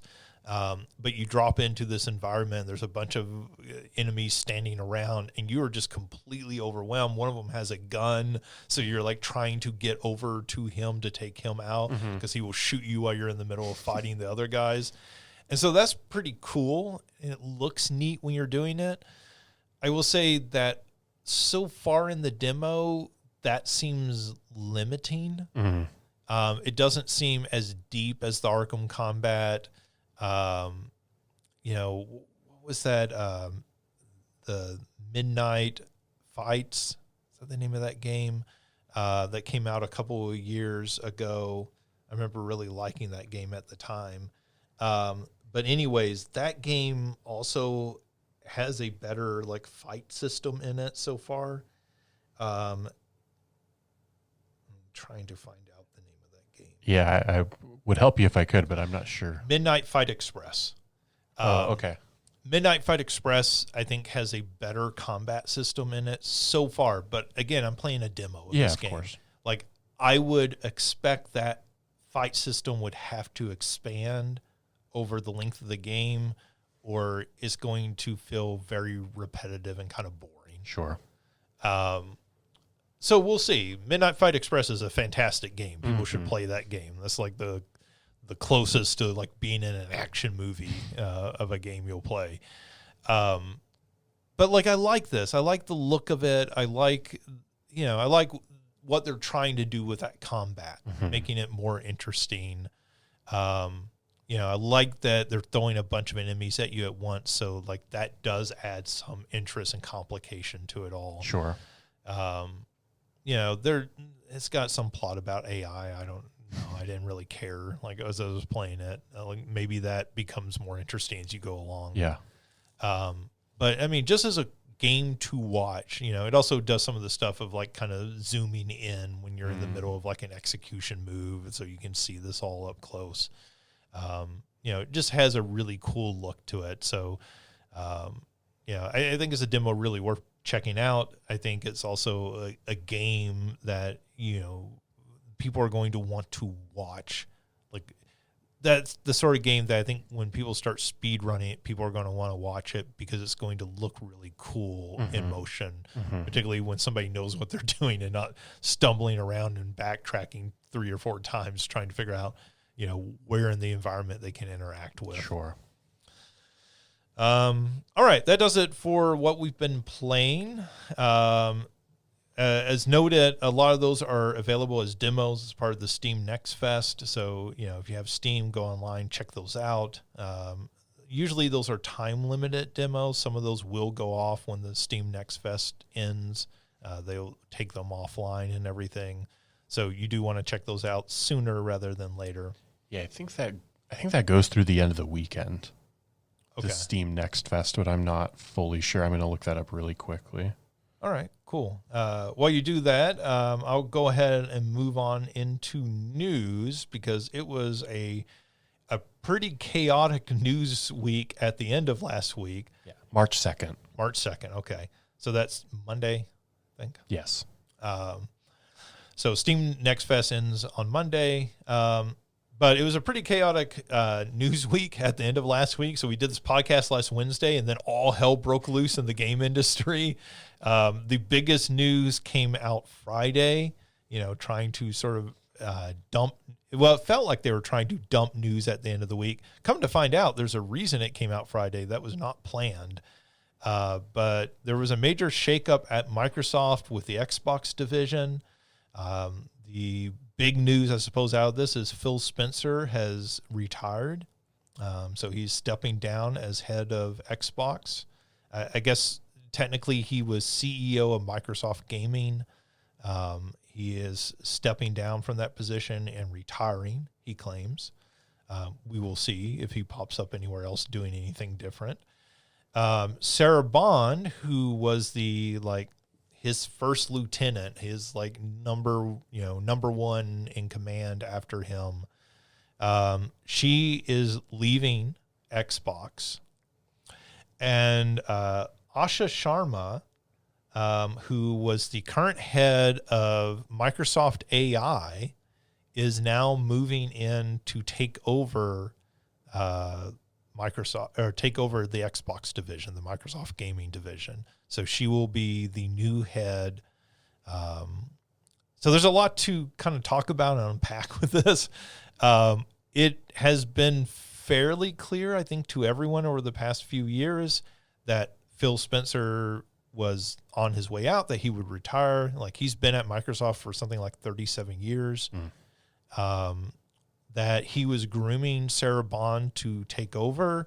At Xbox events, she was appearing more. She was doing a lot more of the talking and everything at their events.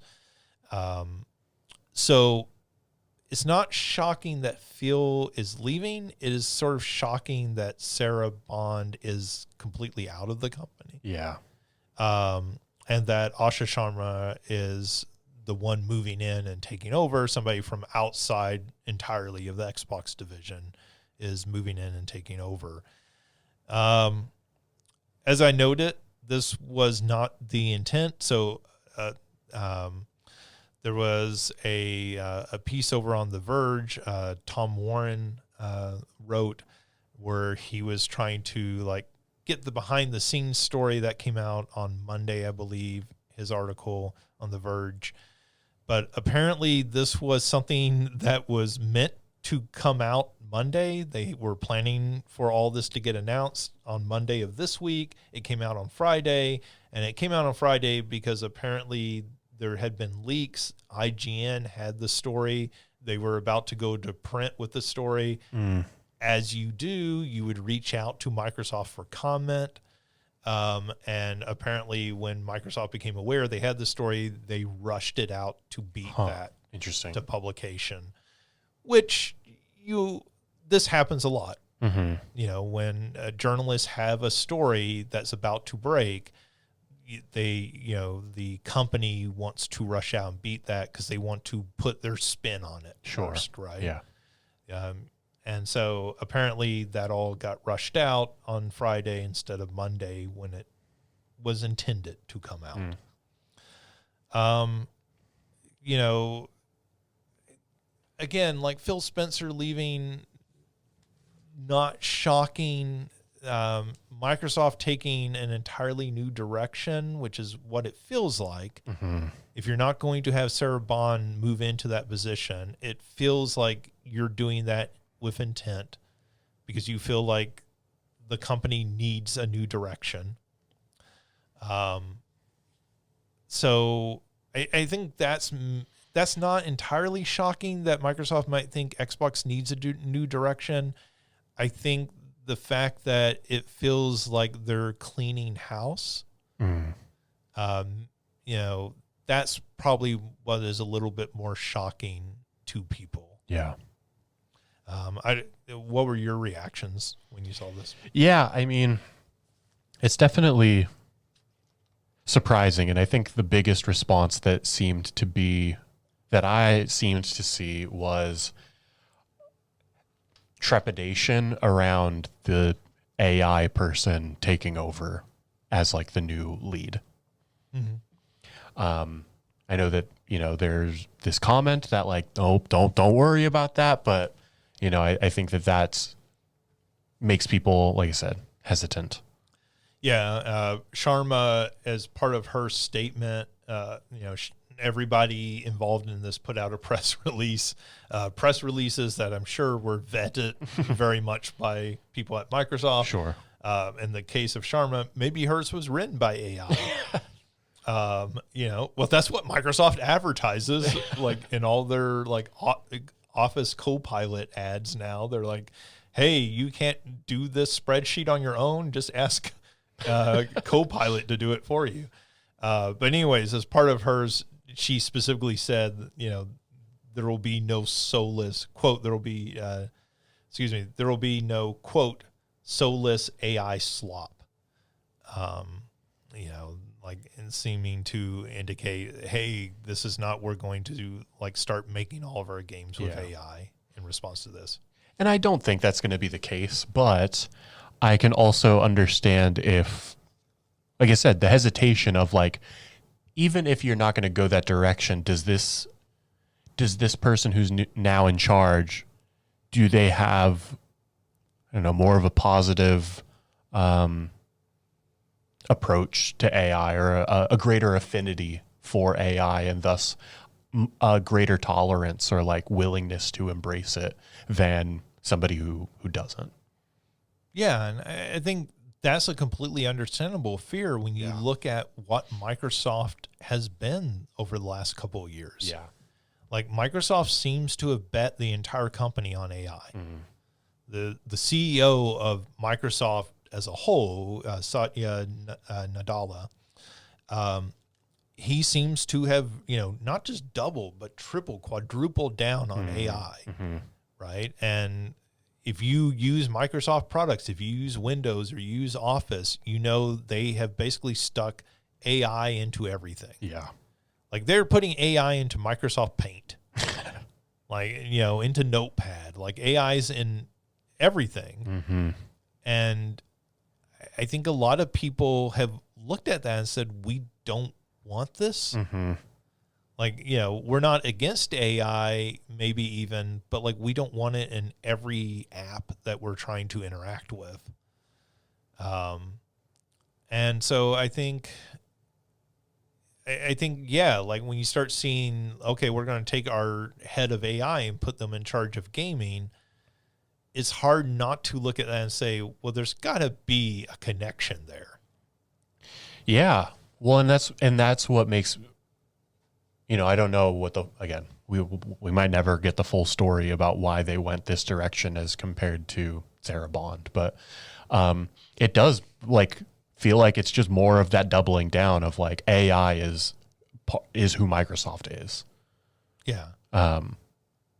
And even if we're not going to do this soulless AI slop, we've got the AI person in charge of our gaming division.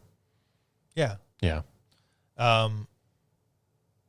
Yeah, and like, you know, I think some context for people who are like, well, why is Microsoft so crazy about this? You know, you have to look back to the 90s when Microsoft sort of missed the boat on the internet and like how important the internet was going to be. And so then they were playing catch up with Internet Explorer for years, and that led to the government regulation when they bundled it in with Windows, and Netscape was complaining about that. And so for years they were catching up with that. And then, of course, when mobile devices took off, they had been there ahead of Apple and Android, but like their version of a mobile experience was very different. And so when Apple came into the market and when Google came into the market, they didn't pivot right away to copy what they were doing. They still had their Windows Mobile. And, then it became really clear that like this was the future, right? I mean, very famously, the Android developers were watching the introduction of the iPhone. And when they saw the first iPhone demonstrated on stage, they went, we have to throw out everything and start over on Android. And Microsoft didn't do that. Instead, famously, Microsoft mocked the iPhone when it released. We're like, this is not what anybody wants.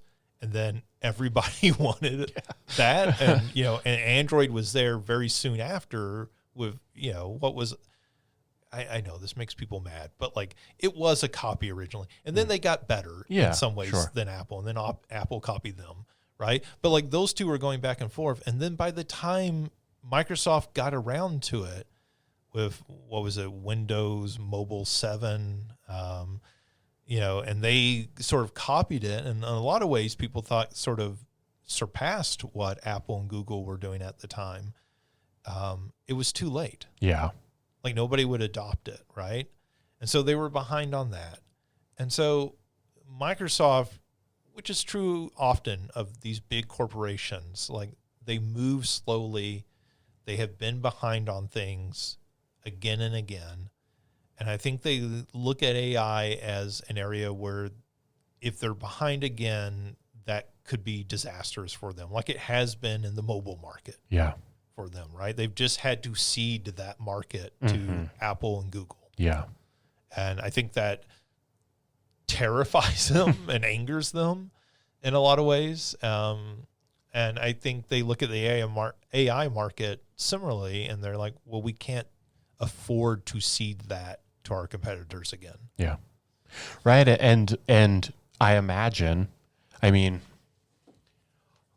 I don't know if we could necessarily, if it's like an exactly the same comparison, but you could say the same thing about like Microsoft and their entry into video games as being behind, right? And they might feel like we've got to do something, we've got to go a completely different direction so that we don't cede the entire market now to Sony and Nintendo. Sony more so, but if we want this to still be part of our identity, more of the same isn't gonna be it. Isn't gonna help us get there. Like that will be the death knell. Yeah, and like the thing to remember is like the whole reason Phil Spencer had his position in Microsoft gaming was the disaster that was the launch of the Xbox One, where the Xbox 360, at least in the United States, was the dominant console for most of that generation. Yeah. Eventually the PlayStation 3 outsells it internationally and, worldwide. But, in the US, that was the console of that generation. And how did they follow that up? Well, they followed it up by one of the most disastrous E3 introduction. I guess actually they did it before E3, but like one of the most disastrous introductions of a new console ever with the Xbox One. They had all the stuff about the DRM, and you were going to have, the console was going to have to be always on because it was going to be checking to see, did you have the license to play that game and everything. Right. Yeah. And, that famously PlayStation came out on stage and they said, well, this is how you share a game with a friend. And they just handed a box over to someone, and you like, it was just such a disaster. Like, they have never recovered from that. Yeah. And they promoted Phil Spencer into that position to sort of right the ship. And for the last decade, it has been decade plus, I guess. It's been Phil Spencer trying to right that ship, which is, like one of the most disastrous turnarounds ever. Yeah. It has not been all that successful. Yeah. And like, I know a lot of online people like sort of point the finger at Phil and blame him and, for a lot of his decisions. They talk about the loss of exclusive games, porting their games to PC and now PlayStation and Switch. They've pointed to the like more of a focus on playing Xbox everywhere and not just being like a core console brand. Yeah. And I think a lot of that, there's some fair criticism there, but I think also people forget that after the Xbox One introduction, it could have gone very badly for Xbox. Like, there were rumors at that time that Xbox might just throw in the towel, like that they were looking to sell off the division, or at least that was internal conversations being had. Like, do we just sell this off to Google or Amazon or somebody of that nature who might be interested in buying it? And do we just pull out of gaming entirely? And that did not happen. And, of course, we got things like Game Pass, which I think until the insane price hike has mostly been a positive to a lot of people. Yeah. Like that whole idea of the Netflix of games, they've been the closest to do that. Yeah. Get that right. Yeah. And then, that's there's the one that they've been ahead of the curve on. Yeah. Yeah. And I think also arguably ahead of the curve on, like porting all of their games. Yeah. Like at least to PC, right? Like we see PlayStation copying that now, right? Like now all the big titles on PlayStation, or most of them, are coming out onto PC. There's a year delay or so. But, like we're getting Death Stranding 2 on PC. Yeah, soon, I want to say. Yeah. Yeah. Like, I mean, that was less than a year for that to come out. And, I assume that Ghosts of Tsushima will, be out in the next, in the next 12 months. Yeah. Right. Yeah, I would assume wouldn't be surprised if Yote is out by summer. Yeah. I knew what you meant. If Yote is on PC by the summer.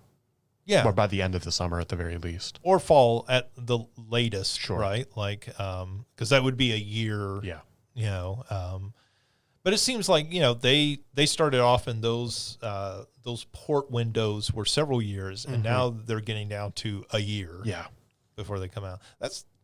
That is PlayStation taking their cue from Microsoft. Yeah. In that regard. There's other things like, again, they were falling behind, and they really pushed for cross-play just being the standard for games. Like it's not that long ago that if a game like Call of Duty, you could only play it against people who had the same console as you. Yeah. And now the norm is that crossplay is on everything. You just expect it. That should be the default. And that's a push that came under Phil Spencer. So I think it's fair to criticize Phil Spencer and his reign at Microsoft, but like I think it's also give him credit where credit is due. Yeah, I think it's unfair not to give him the credit. Yeah. His druthers. Sure. Whether that has been good for Microsoft or not, it's been good for gaming. Yeah, I think that's very fair. So that Tom Warren piece, it goes into like some of the sort of behind the scenes commentary that some people have made to him about why they think Sarah Bond was maybe passed over for this position and everything. Apparently, as part of Phil's statement, he notes that he has been working with Asha Sharma for months, which when you hear that, this is not a spur of the moment decision. This is a decision they made a while ago. Yeah. Whenever he gave his timeline of like, this is when I'm done by, at the very least, they said, okay, we're going to find whoever your successor is and you're going to pass the torch effectively. Yeah. And that Sharma is going to be your successor and not Bond. Yeah. Right. But anyways, so as part of Tom Warren's piece on The Verge, and I really suggest people go read that if you want more details of all this. It goes into maybe why Sarah Bond got passed over. Some of that is very gossipy of, she didn't work well with other people. I provide that with a great bit of skepticism. Sure.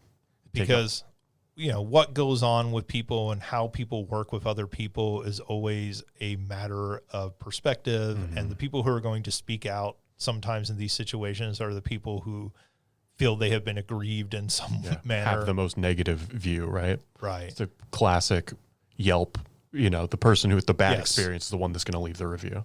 Yes. Like when you go read Yelp, it's almost entirely bad reviews because who else is going to bother take the time? So I don't put a lot of stock in those comments because I imagine Phil Spencer can have those comments. I imagine Sharma can have those comments. Like, anyone can. Yeah. I do put more stock in that people did point to as one of the big problems that probably got her passed over was the whole "This is an Xbox" campaign. So if you remember, this was a series of ads and social media posts and everything that Microsoft put out sort of when they were, like, here's a PC, and they would show a PC and it would say, this is an Xbox. And they would show, like one of the handheld computers, like the ROG Ally, and this is an Xbox. And they would show Samsung televisions that can stream Xbox games, and it would say, this is an Xbox. And of course, the thinking behind that is that Xbox is more of a platform for playing games than a specific box. Sure. Right. Of course, that campaign got just mocked online. It became a meme online. People were posting pictures of Coke bottles and saying this is an Xbox and all this sort of stuff with it. And I think that, at the time we laughed about it. We talked about how it just felt confusing and like maybe tone deaf to where the public was. That a lot of the public who didn't understand the more intricate details of what Microsoft was doing probably saw that and was like, wait, how is that an Xbox? Yeah. Can I buy an Xbox game in store and play it on my computer now? No, you cannot. That seems misleading. Yeah. So a lot of people in Warren's piece apparently point the finger at that campaign specifically, and that was a big push from Bond. The thing you always have to take into account too with that was that entirely a creation of her own? Even if it was, Phil Spencer had to sign off on that. Sure. Right? So where does the blame fully go for that? It's hard to say. But I do think it's interesting that people are pointing to that campaign because there was the perception of this is a fail as a campaign, but campaigns fail all the time and don't cost anyone their job. Yeah. And it seems like a lot of people are pointing to that in this case. Like this is a big reason why she did not get the job. Interesting. Of course, take that with a grain of salt. That's, people off the record providing that. I think Tom Warren is a very respectable journalist. Like, he's not making that up. I'm sure those are coming from real employees within Microsoft, but you also have to look at it as, well, do some of those people, was that people staying around going, I knew that was a disaster. I knew that was wrong. She got what she deserved losing her job Hindsight. over that. Yeah. Which, we've all seen situations like that before. Sure, absolutely. I think the bigger question is, like, where does this leave Microsoft from here? Sharma has been on social media, like, responding to people. One of the things was somebody going, hey, like, we should bring back exclusives to the Xbox. And she responded, I hear you. And people were like, see, she's agreeing. We're going to start doing exclusive games. And I think that's ridiculous. Like, there's no way they are going back to. It's been way too successful, right? Yeah. Like, we're going to talk here in a few minutes about Forza Horizon 5, just how insanely well that game has been selling for them by putting it onto other platforms. I think the craziest thing is that that's not on Switch 2 yet. Sure. And so when I look at comments like that, like, that's never happening. Yeah. Like the next Halo, I just can't imagine a situation where the next Halo is not on PC, and if it's not on PlayStation at launch, not sometime soon after. Yeah. But, people have also pointed to, like, well, what does this mean for the future of hardware for the Xbox? Does this mean that they completely back out of their hardware aspirations? Does this mean that the next system is delayed in some way while they rethink their strategy? It feels like one of those situations they are so far down that road at this point. Yeah. I feel like because this is clearly not a spur of the moment thing, as we know, like, this has been like months out. It's hard to imagine this affects timelines too dramatically. Yeah, I mean, when Phil Spencer says, hey, I've been working with her for months, you have to imagine she has been part of decision-making for months within Microsoft. Yeah, she didn't learn this on Friday. Right. Like, this is not like Phil Spencer up and quit, and Microsoft was like, hey, we need somebody to fill this, not you, Sarah. You move into that position. Yeah, exactly.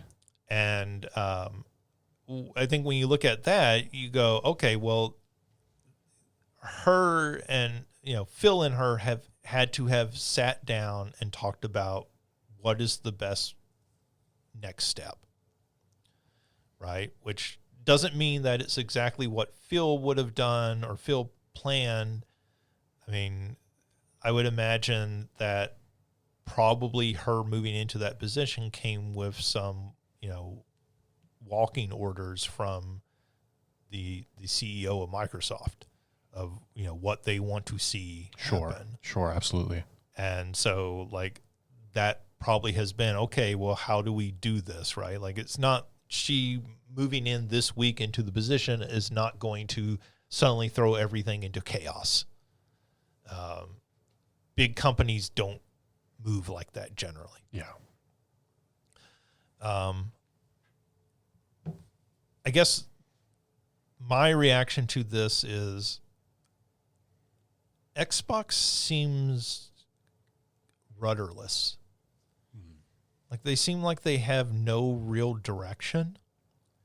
I think this is probably an attempt to provide a clear new direction, because the sense is that things are not working the way they were going, which we have talked about on this podcast multiple times. I think everybody agrees with that, but I'm not sure what new direction they can take all of this in that would work at this point. Like, I wonder if Xbox is so far gone, what people want, a return to the Xbox 360 era, I just don't think Xbox ever gets back there. And I think that's bad for the game industry because I think it doesn't provide PlayStation a clear competitor. Yeah. You know, like Nintendo has so staked their claim in doing something different than what everyone else is doing. You know, I think it's healthy for the game industry to have those two clear front runners. You know, maybe Nintendo sells more in the long run, but like, you know, again, like Nintendo's not taking sales away from PlayStation. Yeah. Like nobody's going and playing Mario Kart instead of playing Gran Turismo. Yeah. Like, you know, they're not being won over. The type of people who are going to play Mario Kart would have always played Mario Kart over Gran Turismo. Yeah. This isn't like Forza, you know, versus Gran Turismo, right? Where there's this clear choice between the two. So I just don't know where Xbox goes from here. And like, you know, maybe Sharma is like brilliant. Maybe she knows how to fix this. She previously worked at Meta and a few other places. Like, she's probably super smart. Sure. You know, she's obviously like qualified to be in an executive position. Yeah. Right. Like, there's been obviously like some misogynistic backlash to her where people are like, she's not even a real gamer. And it's like, you know, Reggie at Nintendo was not a real gamer. He worked at Pizza Hut. Oh, is it Papa John's or something like that? Pizza Hut, yeah. Yeah, I mean, which, you know, and of course he became beloved. Yeah. Because he had the personality for it. Yeah. It's just that you got to give her a chance. Yeah. Right? And this sounds weird. You got to give her a chance to fail. Not that I think that she's going to do that, but like, you got to like let her make the decisions, and who knows, maybe it turns out fantastic. You know, that would be great if Microsoft could return to its Xbox 360 level of success. That's not a bad thing for anybody. No. Maybe for Sony, but but you know, like I guess I think she will fail, but I don't think that's of any fault of her own. yeah, she's in a tough position. Like, I don't know if you hired Reggie at this point Sure. to come in and run Xbox, right? Like, and it's important to know Reggie was never making the important decisions in Nintendo. Those are made in Japan. Yeah. He was just running Nintendo of America, right? Like, so like even Reggie doesn't deserve the credit for Nintendo's successes because he wasn't making those choices. And I feel like she is coming into a poker game late where you're already down on chips and you've already like dug yourself a hole with a bad hand. Yeah. And then people are going to say, see, she doesn't know how to play poker. And it's like, barring some sort of miracle, nobody wins this hand. Yeah. I mean, I know that I forget what it was, but there's one like sort of like social study, and it rather than poker, it used Monopoly. Like trying to play Monopoly when the other person already has so many not territories, but like properties, and like They already have Park Place. And exactly, you know, Boardwalk. the disparity in sort of like cash is Sure. like uneven. Like that was always the point of Monopoly, was to teach you that. Capitalism is not fair. And so, you know, like I wish her nothing but the best. And, but yeah, like I do not envy the position that she's in, because unless she really knocks it out of the park, I think she's going to just continue to catch a lot of flack for decisions that set Xbox on its course long before she ever got to this point. Yeah. And, you know, I wish them well because I would like to see Xbox succeed. I think worst case scenario is that Microsoft sells the division. I think that probably doesn't happen, at least not in the immediate future. I think worst case scenario is they pull out of hardware and then they just become the biggest third-party publisher in games. I don't think that's healthy for the game industry because it doesn't give PlayStation direct competition. Yeah, it'll be interesting to see if that happens. If another organization, you know, ends up starting something new. Granted, at that point, you're starting from way, way behind. Right. You know, because I guess I was going to compare it to when Sega backed out, but PlayStation was fairly established by that point. Yeah. Yeah. Yeah. I mean, like If anything, Sega pulling out is what gave Microsoft space to get into the game. yes, very Yeah. much so. Yeah. I mean, like they brought in Sega to design their controller, to redesign their controller after the Duke, right? Like the Xbox S controller was Sega, like saying, "No, dummies, this is how you make a controller." Sorry to kill you, Mario. But that could just mean something, on Apple or Amazon. Not that those are like, oh my God, I'd love it, but right, like there's now space for another company to enter into, and whereas right now there isn't. Yeah, right? exactly. Like we don't need somebody else competing. Well, I mean, it wouldn't be bad to have somebody else compete, but like the market just won't support. Yeah, I mean, unless that's the Steam box or whatever that thing is called, but who knows? We've talked enough about that already. Yeah. I'm sure we will continue talking about this. We're going to move on just for time purposes, but I'm sure this will continue to be a major story. Like we wish the people at Microsoft, well, like anybody wishing ill upon Microsoft right now is not really a game fan. Like that's fanboy bullshit. Yeah. At that point, like anybody who loves video games wants to see Microsoft succeed. Maybe not dominate the game industry, sure, but like, a healthy competitor is good for everyone. Yep.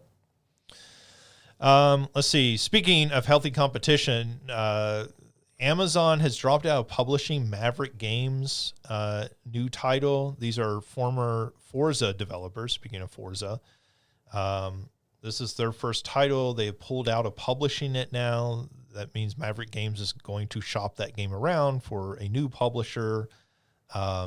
One assumes if that game is looking decent, somebody will pick it up. You'd think so.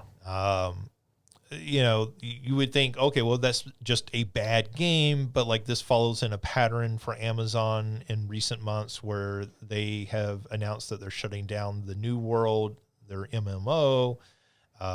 They have shut down the developer of King of Meat, which is their platformer.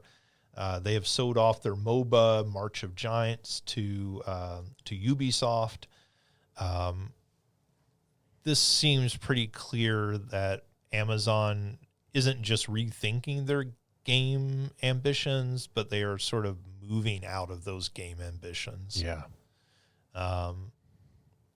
Which, again, we've been sort of talking about people looking at the game industry and figuring out like where can they make money. And, some of these companies, Amazon got in not too long after Google did with Stadia. And of course, Google very spectacularly pulled out. Amazon has stayed in longer, but like they've never had a hit. Yeah. I mean, I know some people that played New World, but it never reached like mass appeal. Yeah. Like it never got to the point of a World of Warcraft or EverQuest even, right? Like this has never been those, like it's hard to even call it like a tier 2 MMO. Like it felt even more niche than that outside of maybe its launch day. Right. Yeah. And like just talking about like who would take up that mantle if Microsoft with Xbox wasn't there, people have often pointed to Amazon, Google, Apple. Two of those seem to have tried and failed. Yeah. Well, and I think the big thing for this is it really, and I know we've talked about it as well, what this means for like the state of a platform like Twitch. If Amazon will continue to back that, because I think we've talked about like that's not a moneymaker. No, my understanding is they're still losing money on Twitch. Which part of the rationale there was that Twitch makes a lot of sense if you are publishing games and you can hype them via Twitch, right? Yeah. And if you're not publishing any games and you're losing money on advertising, then what is the return on investment there? Yeah, absolutely. Twitch has not paid off as a sales platform. think a lot of people thought, oh, it'll just be click one button and buy this game through, the Amazon storefront. And that doesn't seem to have worked. In fact, they've never really pushed that super hard in the way that I expected them to. Yeah, I mean, the most I've ever really engaged with it is like the Prime benefits that you get for the free games every once in a while. Mm-hmm.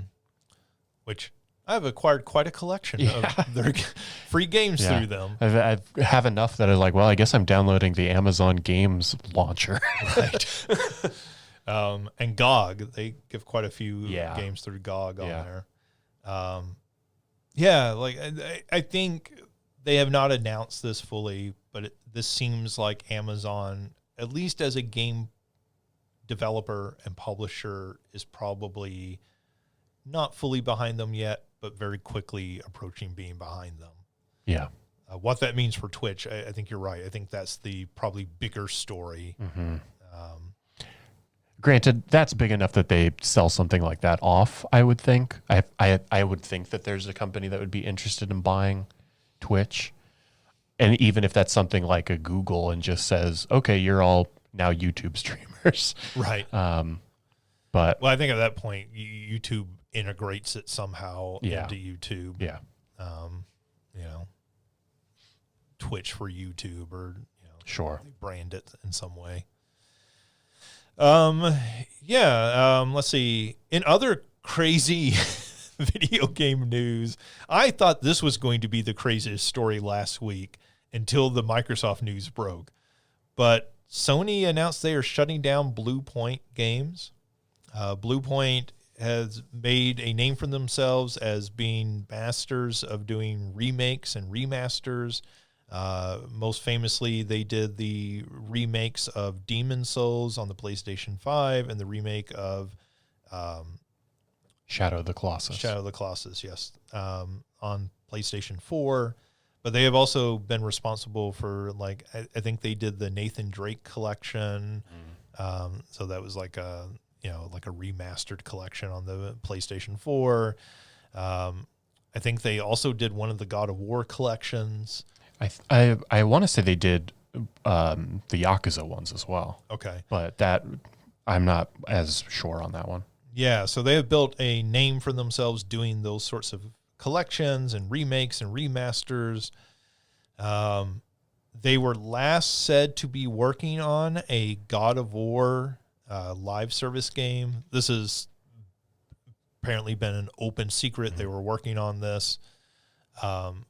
Nobody really knows what a God of War live service or multiplayer game looks like. That seems really weird.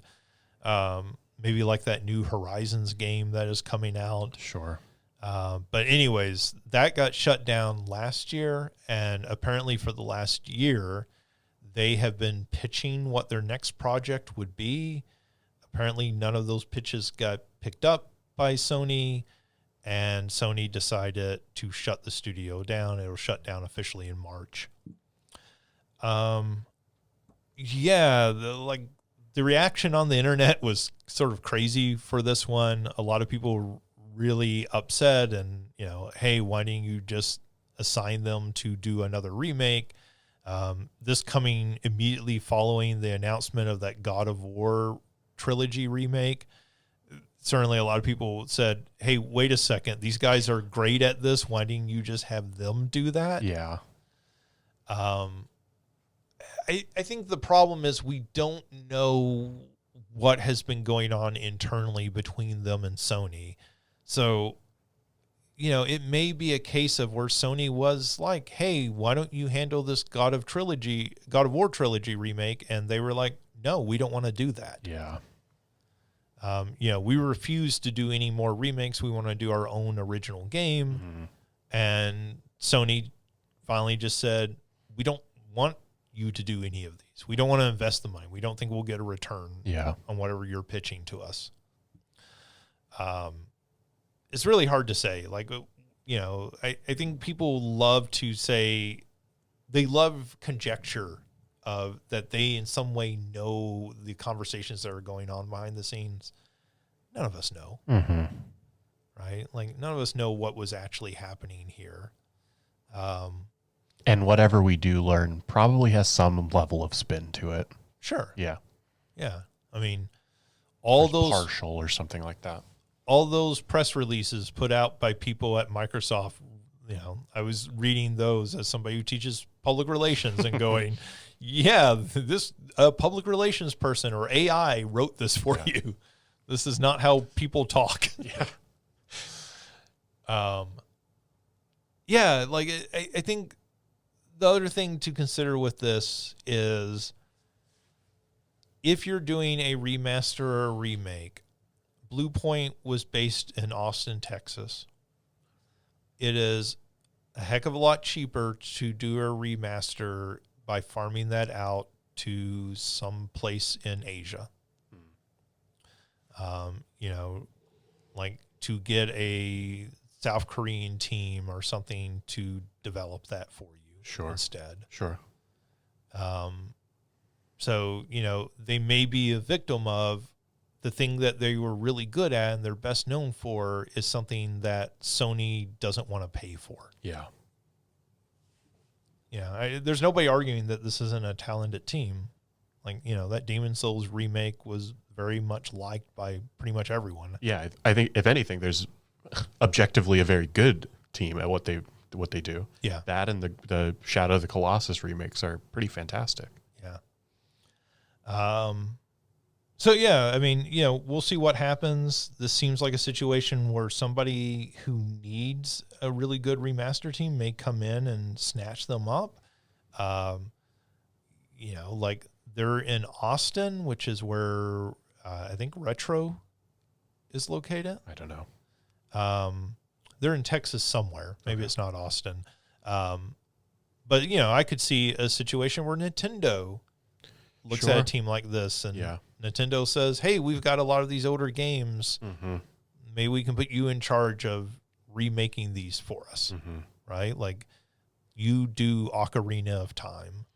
Yeah. I mean, it would be late, but that with, this being Zelda's 40th anniversary, I think Friday was like literally the exact day of the 40th anniversary. Right.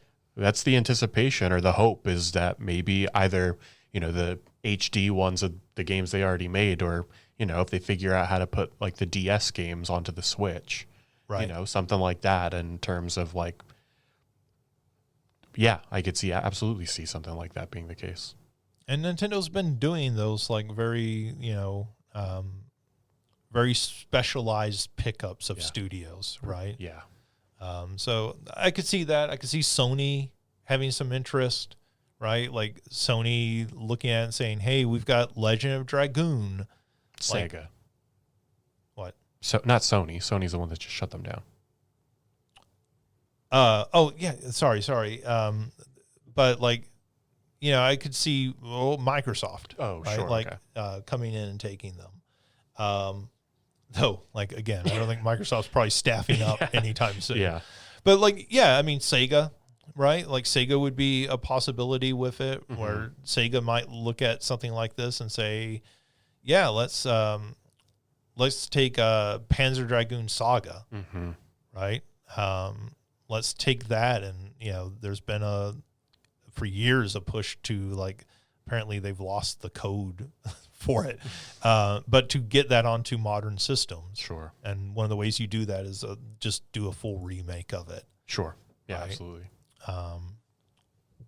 But anyways, hopefully those developers land on their feet. Hopefully, maybe even like there's not a lot of money going around in games right now, but there's always the possibility, somebody funds them to start up an independent studio with most of that team. Yeah. Let's see. Not a lot of news to this, but PlayStation has confirmed that Wolverine will release September 15th. Grand Theft Auto 6 releases November 19th. So they're putting a 2-month window in there between. We should note that nobody else has announced any games to release in between those 2 days. So when you hear people talking about steering clear of Grand Theft Auto 6, this is what we're talking about. This is arguably PlayStation's biggest game of the year, and they are making sure they're well clear of Grand Theft Auto 6. Yeah. With that, that gives them, like I said, 2 full months, in between those releases. No other news with that. They are supposed to show off more of that game sometime this spring, they have said. Todd Howard has claimed that the majority, his word, of Bethesda is working on Elder Scrolls 6. I think we knew that would be their next game. I think the thing that's maybe interesting about that is they are not splitting into 2 or 3 teams. They don't have a team working on the next Fallout. Or if they do, it's a very small team that's doing early development on it. They're not developing 2 games, full games at the same time. Yeah. I think people expect they would get to that because those games take so long to make. Yeah. And maybe this means that it's closer, like we're like, this is our final push. I mean, that is maybe a hope more than anything, but yeah. Yeah, I don't think we see Elder Scrolls 6 until 2028. That would be my guess. Yeah, that'd probably be my guess as well. I mean, I could be wrong. We might see it end of next year, but I seriously have doubts on 2027 for that game. Sure. Let's see. Pokemon Fire Red and Leaf Green are coming to Switch on Friday of this week. They will be $20 each. So these are not part of the Nintendo Switch Online. You will have to buy these separately as individual games at $20 a piece. There is no bundle currently announced for this. Yeah. So you're not getting both of them for $30 or something. Nope. $20 each, which I guess is a discount on what they originally cost on the Game Boy Advance. Sure. 25 years ago. Right. Maybe not that long, but it's early 2000s. Like, yeah, I'd guess maybe 20 years ago. Yeah. So cool that those games are coming back out and are going to be available on Switch. I think $20 feels greedy. It feels steep to me, but I like Pokemon, but I'm not the biggest Pokemon fan in the world. $10 each. Yeah. Like, I saw a meme that was like, hey, you can pay $20 for one of these games, or you can pay $20 for like 270 games on Nintendo Switch Online. Yeah. Yeah. And, like NES through N64 or GameCube. Well, no, that's the expansion pass. So N64. It's a hard argument to make. Yeah. At that point. Pokemon Presents is also coming this Friday. So that is their yearly Pokemon Day event where they usually roll out some big announcements as part of the Pokemon franchise. They had a Treehouse stream yesterday for Pokopia, which is their new Pokemon farming game with Minecraft, Animal Crossing, Life Simulator, Viva Pinata, yeah, all mixed together.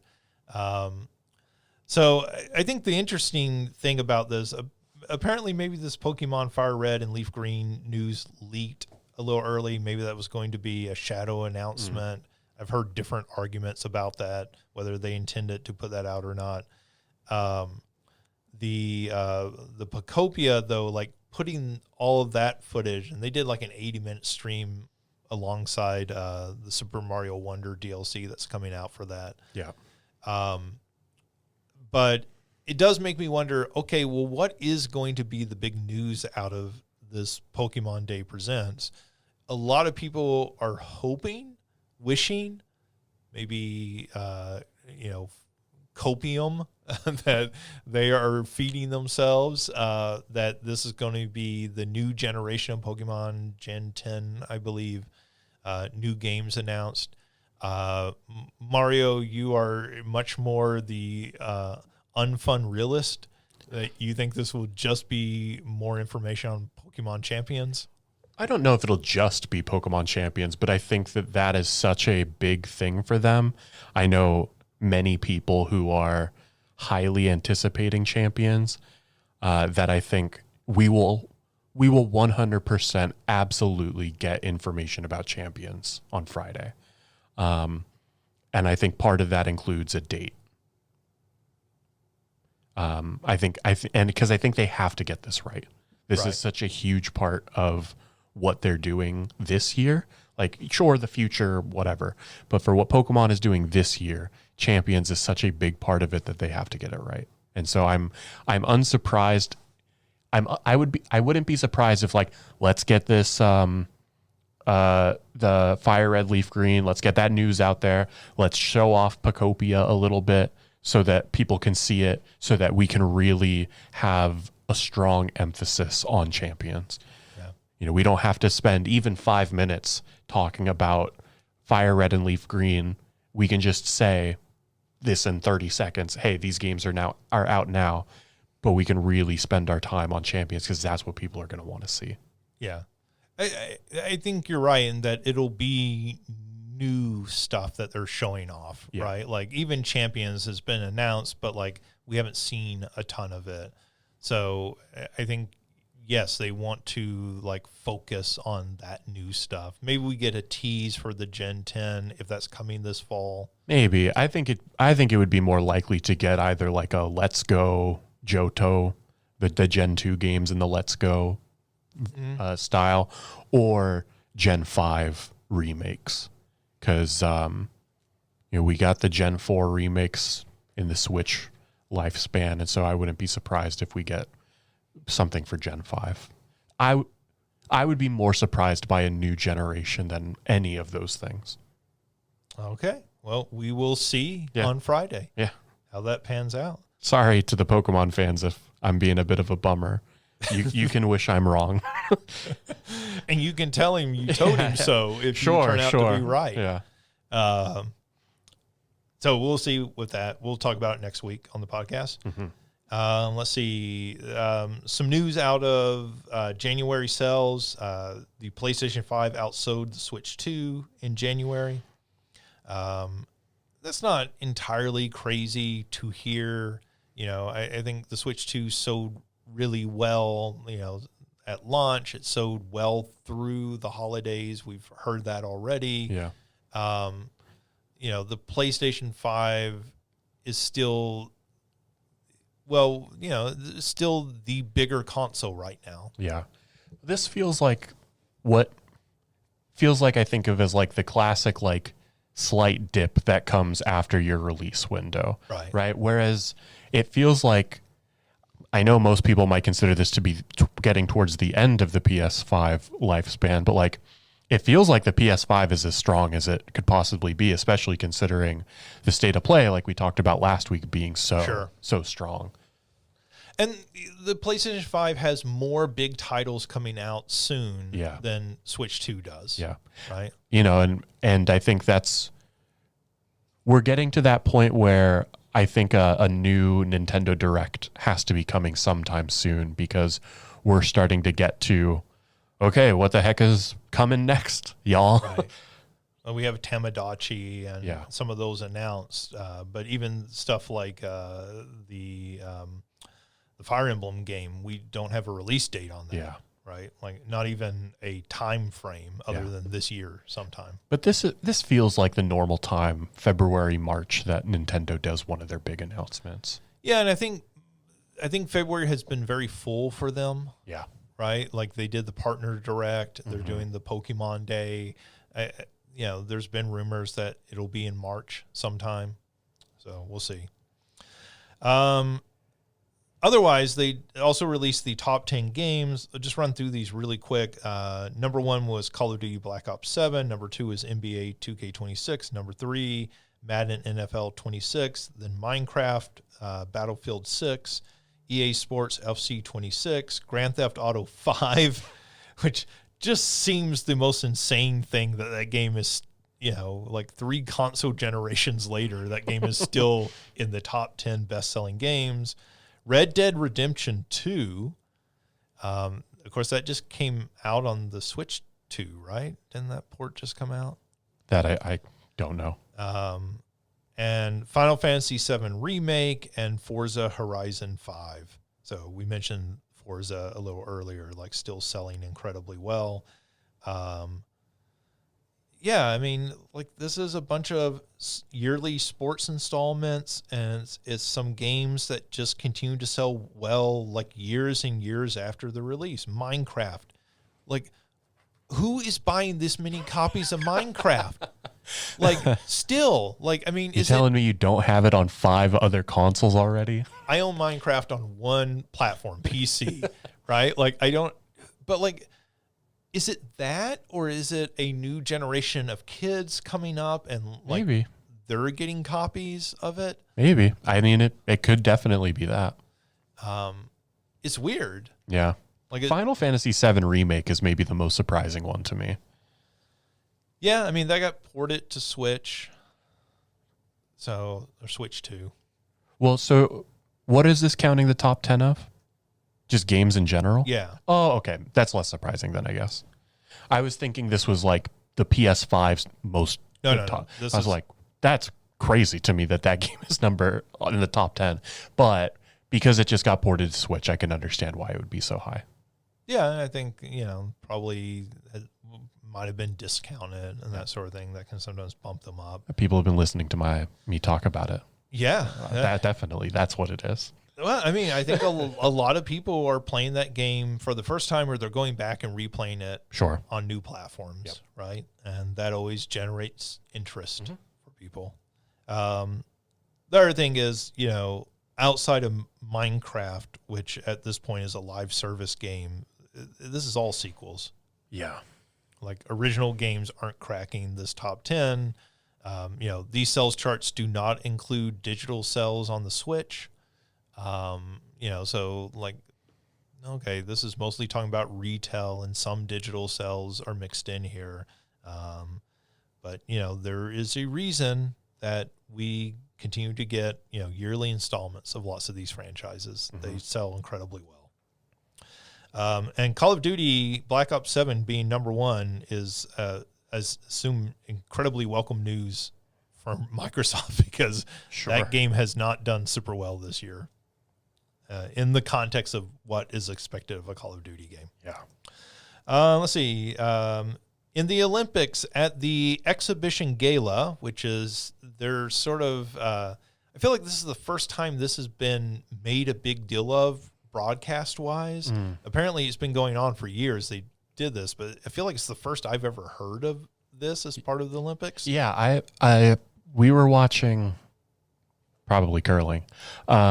And another friend was streaming this, and I was like, I don't even think I've heard of this before. And my mom is usually pretty big on figure skating, and she didn't know what it was either. So okay, so I'm not alone in being like perplexed by this. But anyways, this is apparently a exhibition that they do after all the competitive events, and it's just where the skaters come together and they do a routine for fun. Yeah, something that wouldn't silly, fun stuff, very casual. Yeah, something that wouldn't fit, because there's very strict rules over what you're allowed to do and what you have to do as part of a routine. So this is more, I think, more what you might see on Ice Capades. Sure, sort of yeah, show. kind of. So anyways, the couple from Georgia who won a silver medal in couples, Georgia the country, not Georgia the state. They did a routine to Mortal Kombat. Yeah. Dressed as Sub-Zero and is it Katana? Yeah, I believe so.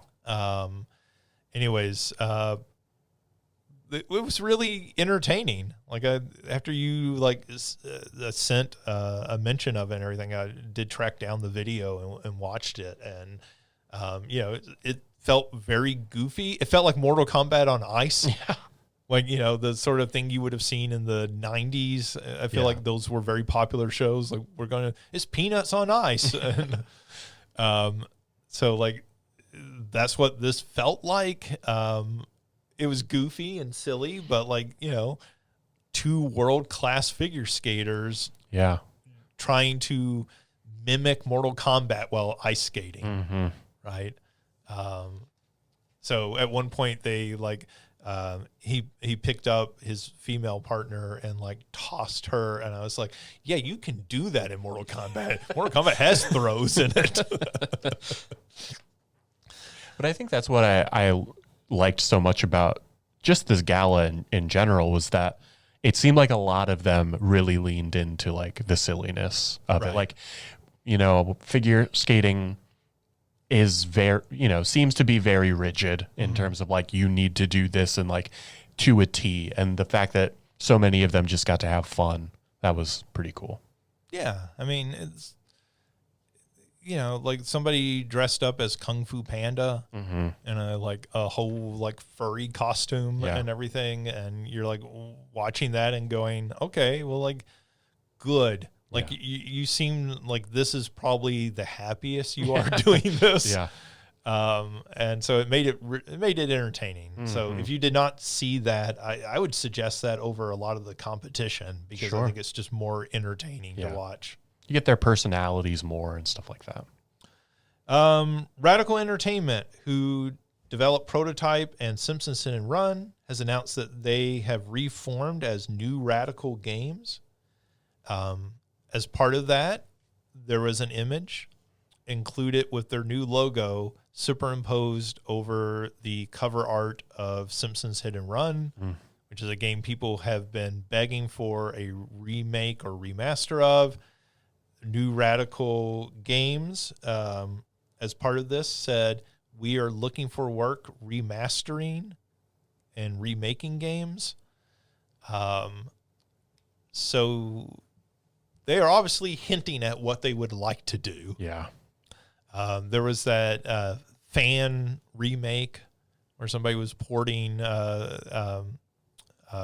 Simpsons Hit and Run, and one of the developers was like, this looks amazing, good job.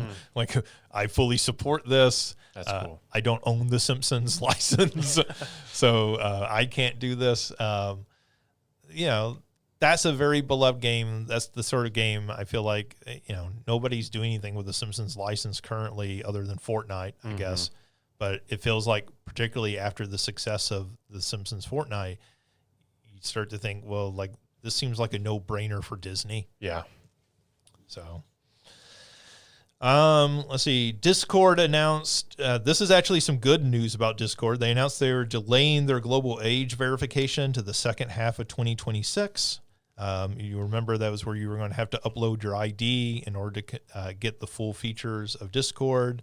They announced as part of this, they will work on improving the process. I imagine that means rethinking the process in some significant way. It's good. It's one of the, like we talked about, to some extent, I understand that they feel like they need to do something. And I agree, like, to protect minors and all that kind of stuff.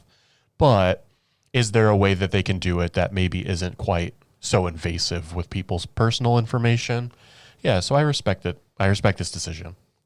Look, people online moan and bitch about everything, but this was a situation where there were so many people doing it that you go, okay, they have a legitimate point. Sure. This is not it's a minor inconvenience. It's the end of the world. This is where people have a valid complaint. Yeah. Right? So the process needs to be fixed. Last bit of news here. This news just broke before we came in to record. Limited Run Games and Konami have announced the Marvel Maximum Collection. This is 13 different games.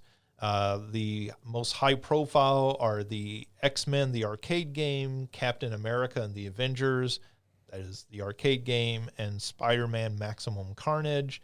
But also as part of this, they're going to have some of the home ports. So like that Captain America game, there was I think a Super Nintendo port of that. So that's going to be included as part of this. Is Maximum Carnage the Super Nintendo game? Yes. Okay. I know there were a couple Carnage, Spider-Man, Venom games on the Super Nintendo. Right. And I think there was also Spider-Man games on the Genesis. So there's the, what is it called? Arcade's Revenge, which is one of the Spider-Man games. And I forget what platform that was on. Maximum Carnage I always remember because it had the red cartridge on the Super Nintendo. Yeah, I mean, this is cool to see these games coming out. One of the games included in this is the Silver Surfer game for the NES, which is widely considered to be one of the worst games. It's really not one of the worst games, but it's not a good game by any stretch of the imagination. So that is being included in here. But those two arcade games are fantastic games. If you don't know the original X-Men, the arcade game, there were two different versions of it. So there was like a 4-player version, but then there was a 2-player cabinet that was double wide. It had 2 monitors, and you could play 6 players at the same time. So they're going to have this where you can play 6 players online as part of this. So that's really cool. Yeah, absolutely. I would assume 4-player local, but they just announced this with a trailer, so I don't know all those details yet. That does it for news. This is a really long episode, but we're going to finish up with our big question. And our big question, a couple of weeks ago, we were talking about what would we name a console. That led us to discussing console video game names and what were some of the coolest ones. So we're going to pick the 5 best console names ever as part of today's big question. So I made some notes. Mario, I assume you probably have some notes as well. So what do you think are who would you like to nominate first? I would probably first nominate the Dreamcast. Yeah, that also made my list. Yeah, the Dreamcast is just, I feel like it's just one of those cool names where you're like, this could be anything. And it feels like, it feels like what video games are, right? Like video games are sort of your dreams. You can do anything you want on one. So it just seems like a very fitting name for it. I will nominate the Super Nintendo. Okay. I remember when the Super Nintendo came out, it just felt like the best name for a console because it told you exactly what it was. Yep. You've been playing with the Nintendo. This is the Super Nintendo. Yeah, that's a good one. I mean, they even had the great, tagline, now you're playing with Pyre, Super Pyre, right? Like it really showed that this was the next generation.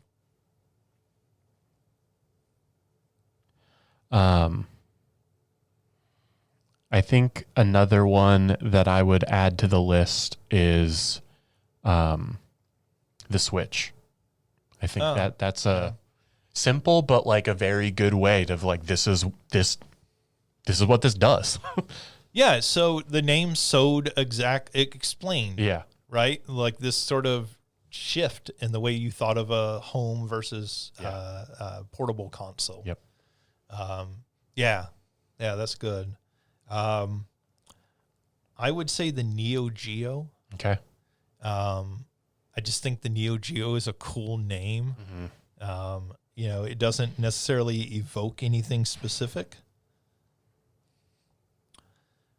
And I think to throw I guess Neo Geo is in there as well, but to really go back, I feel like, we had talked about the Odyssey as being an option as well. I feel like there's a few of those, the Odyssey or like Intellivision, ColecoVision, stuff like that. That's like,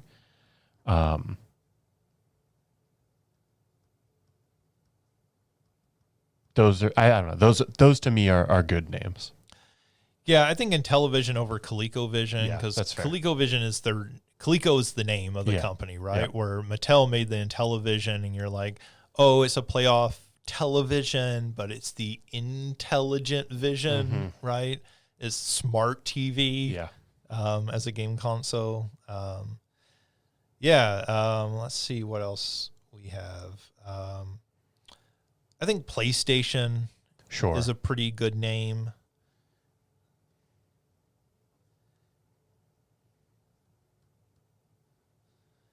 And if we're including portable consoles, I think Game Boy. I was going to say DS as well. Yeah. It's it's simple, but I think, both of those I would be open to. All right. Anything else? I mean, I have others on here. I'll just read through them real quick. I had the GameCube. Yeah. I have the Jaguar. Now that the Jaguar was a great system, but it had a cool name. Mm-hmm. The Saturn is a pretty cool name. I wrote down Commodore 64. I don't think that's a computer. It doesn't technically. There is a consoleized version, but like it's really a computer.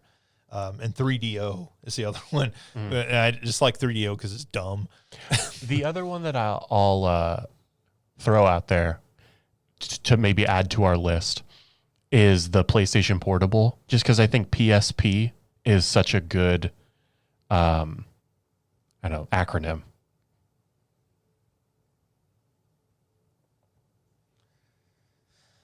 All right. Does that do it for nominations? I think so. All right. So our list is so far Dreamcast, Super Nintendo, Switch, Neo Geo, Odyssey, Intellivision, PlayStation, Game Boy, Nintendo DS, GameCube, Saturn, Jaguar, and PSP. May I make a suggestion that we leave this episode with our nominations, and next week, hopefully we'll have Christina and or maybe another guest, and we can lock in our 5. All right. Yeah. Is that fair to you? Yeah, I think that works. Cool. We have our nominations. And so we will stop there with those. We have about 15 or so. Yeah, 13, 15. Cool. And we will narrow that list down to our top 5 next episode. So that does it for this episode. Mario, thank you as always. Thank you to everyone listening. We will be back next week, hopefully, barring any catastrophes, with another episode. Until then, you can check out SalukiGames.com. We have old episodes, other content, our Game of the Year list and everything on there. Check those out. You can also contact us by emailing us at justin.young@siu.edu. So if you have a suggestion for a big question, you have comments, feedback about anything, you think we're completely off base with Microsoft, you think, obviously like Phil Spencer is the devil and we are giving him too much credit and not attacking him enough, feel free to let us know. Or if you have your own nominations for cool console names. Yeah. If you have a favorite console name that you think belongs on here, I think we're keeping this to American names, so we're not doing the Mega Drive and stuff like that. But send those as well, and we will read those as part of a future episode. But until next time, that does it for this week's episode. Take it easy, play something fun, and we will be back soon.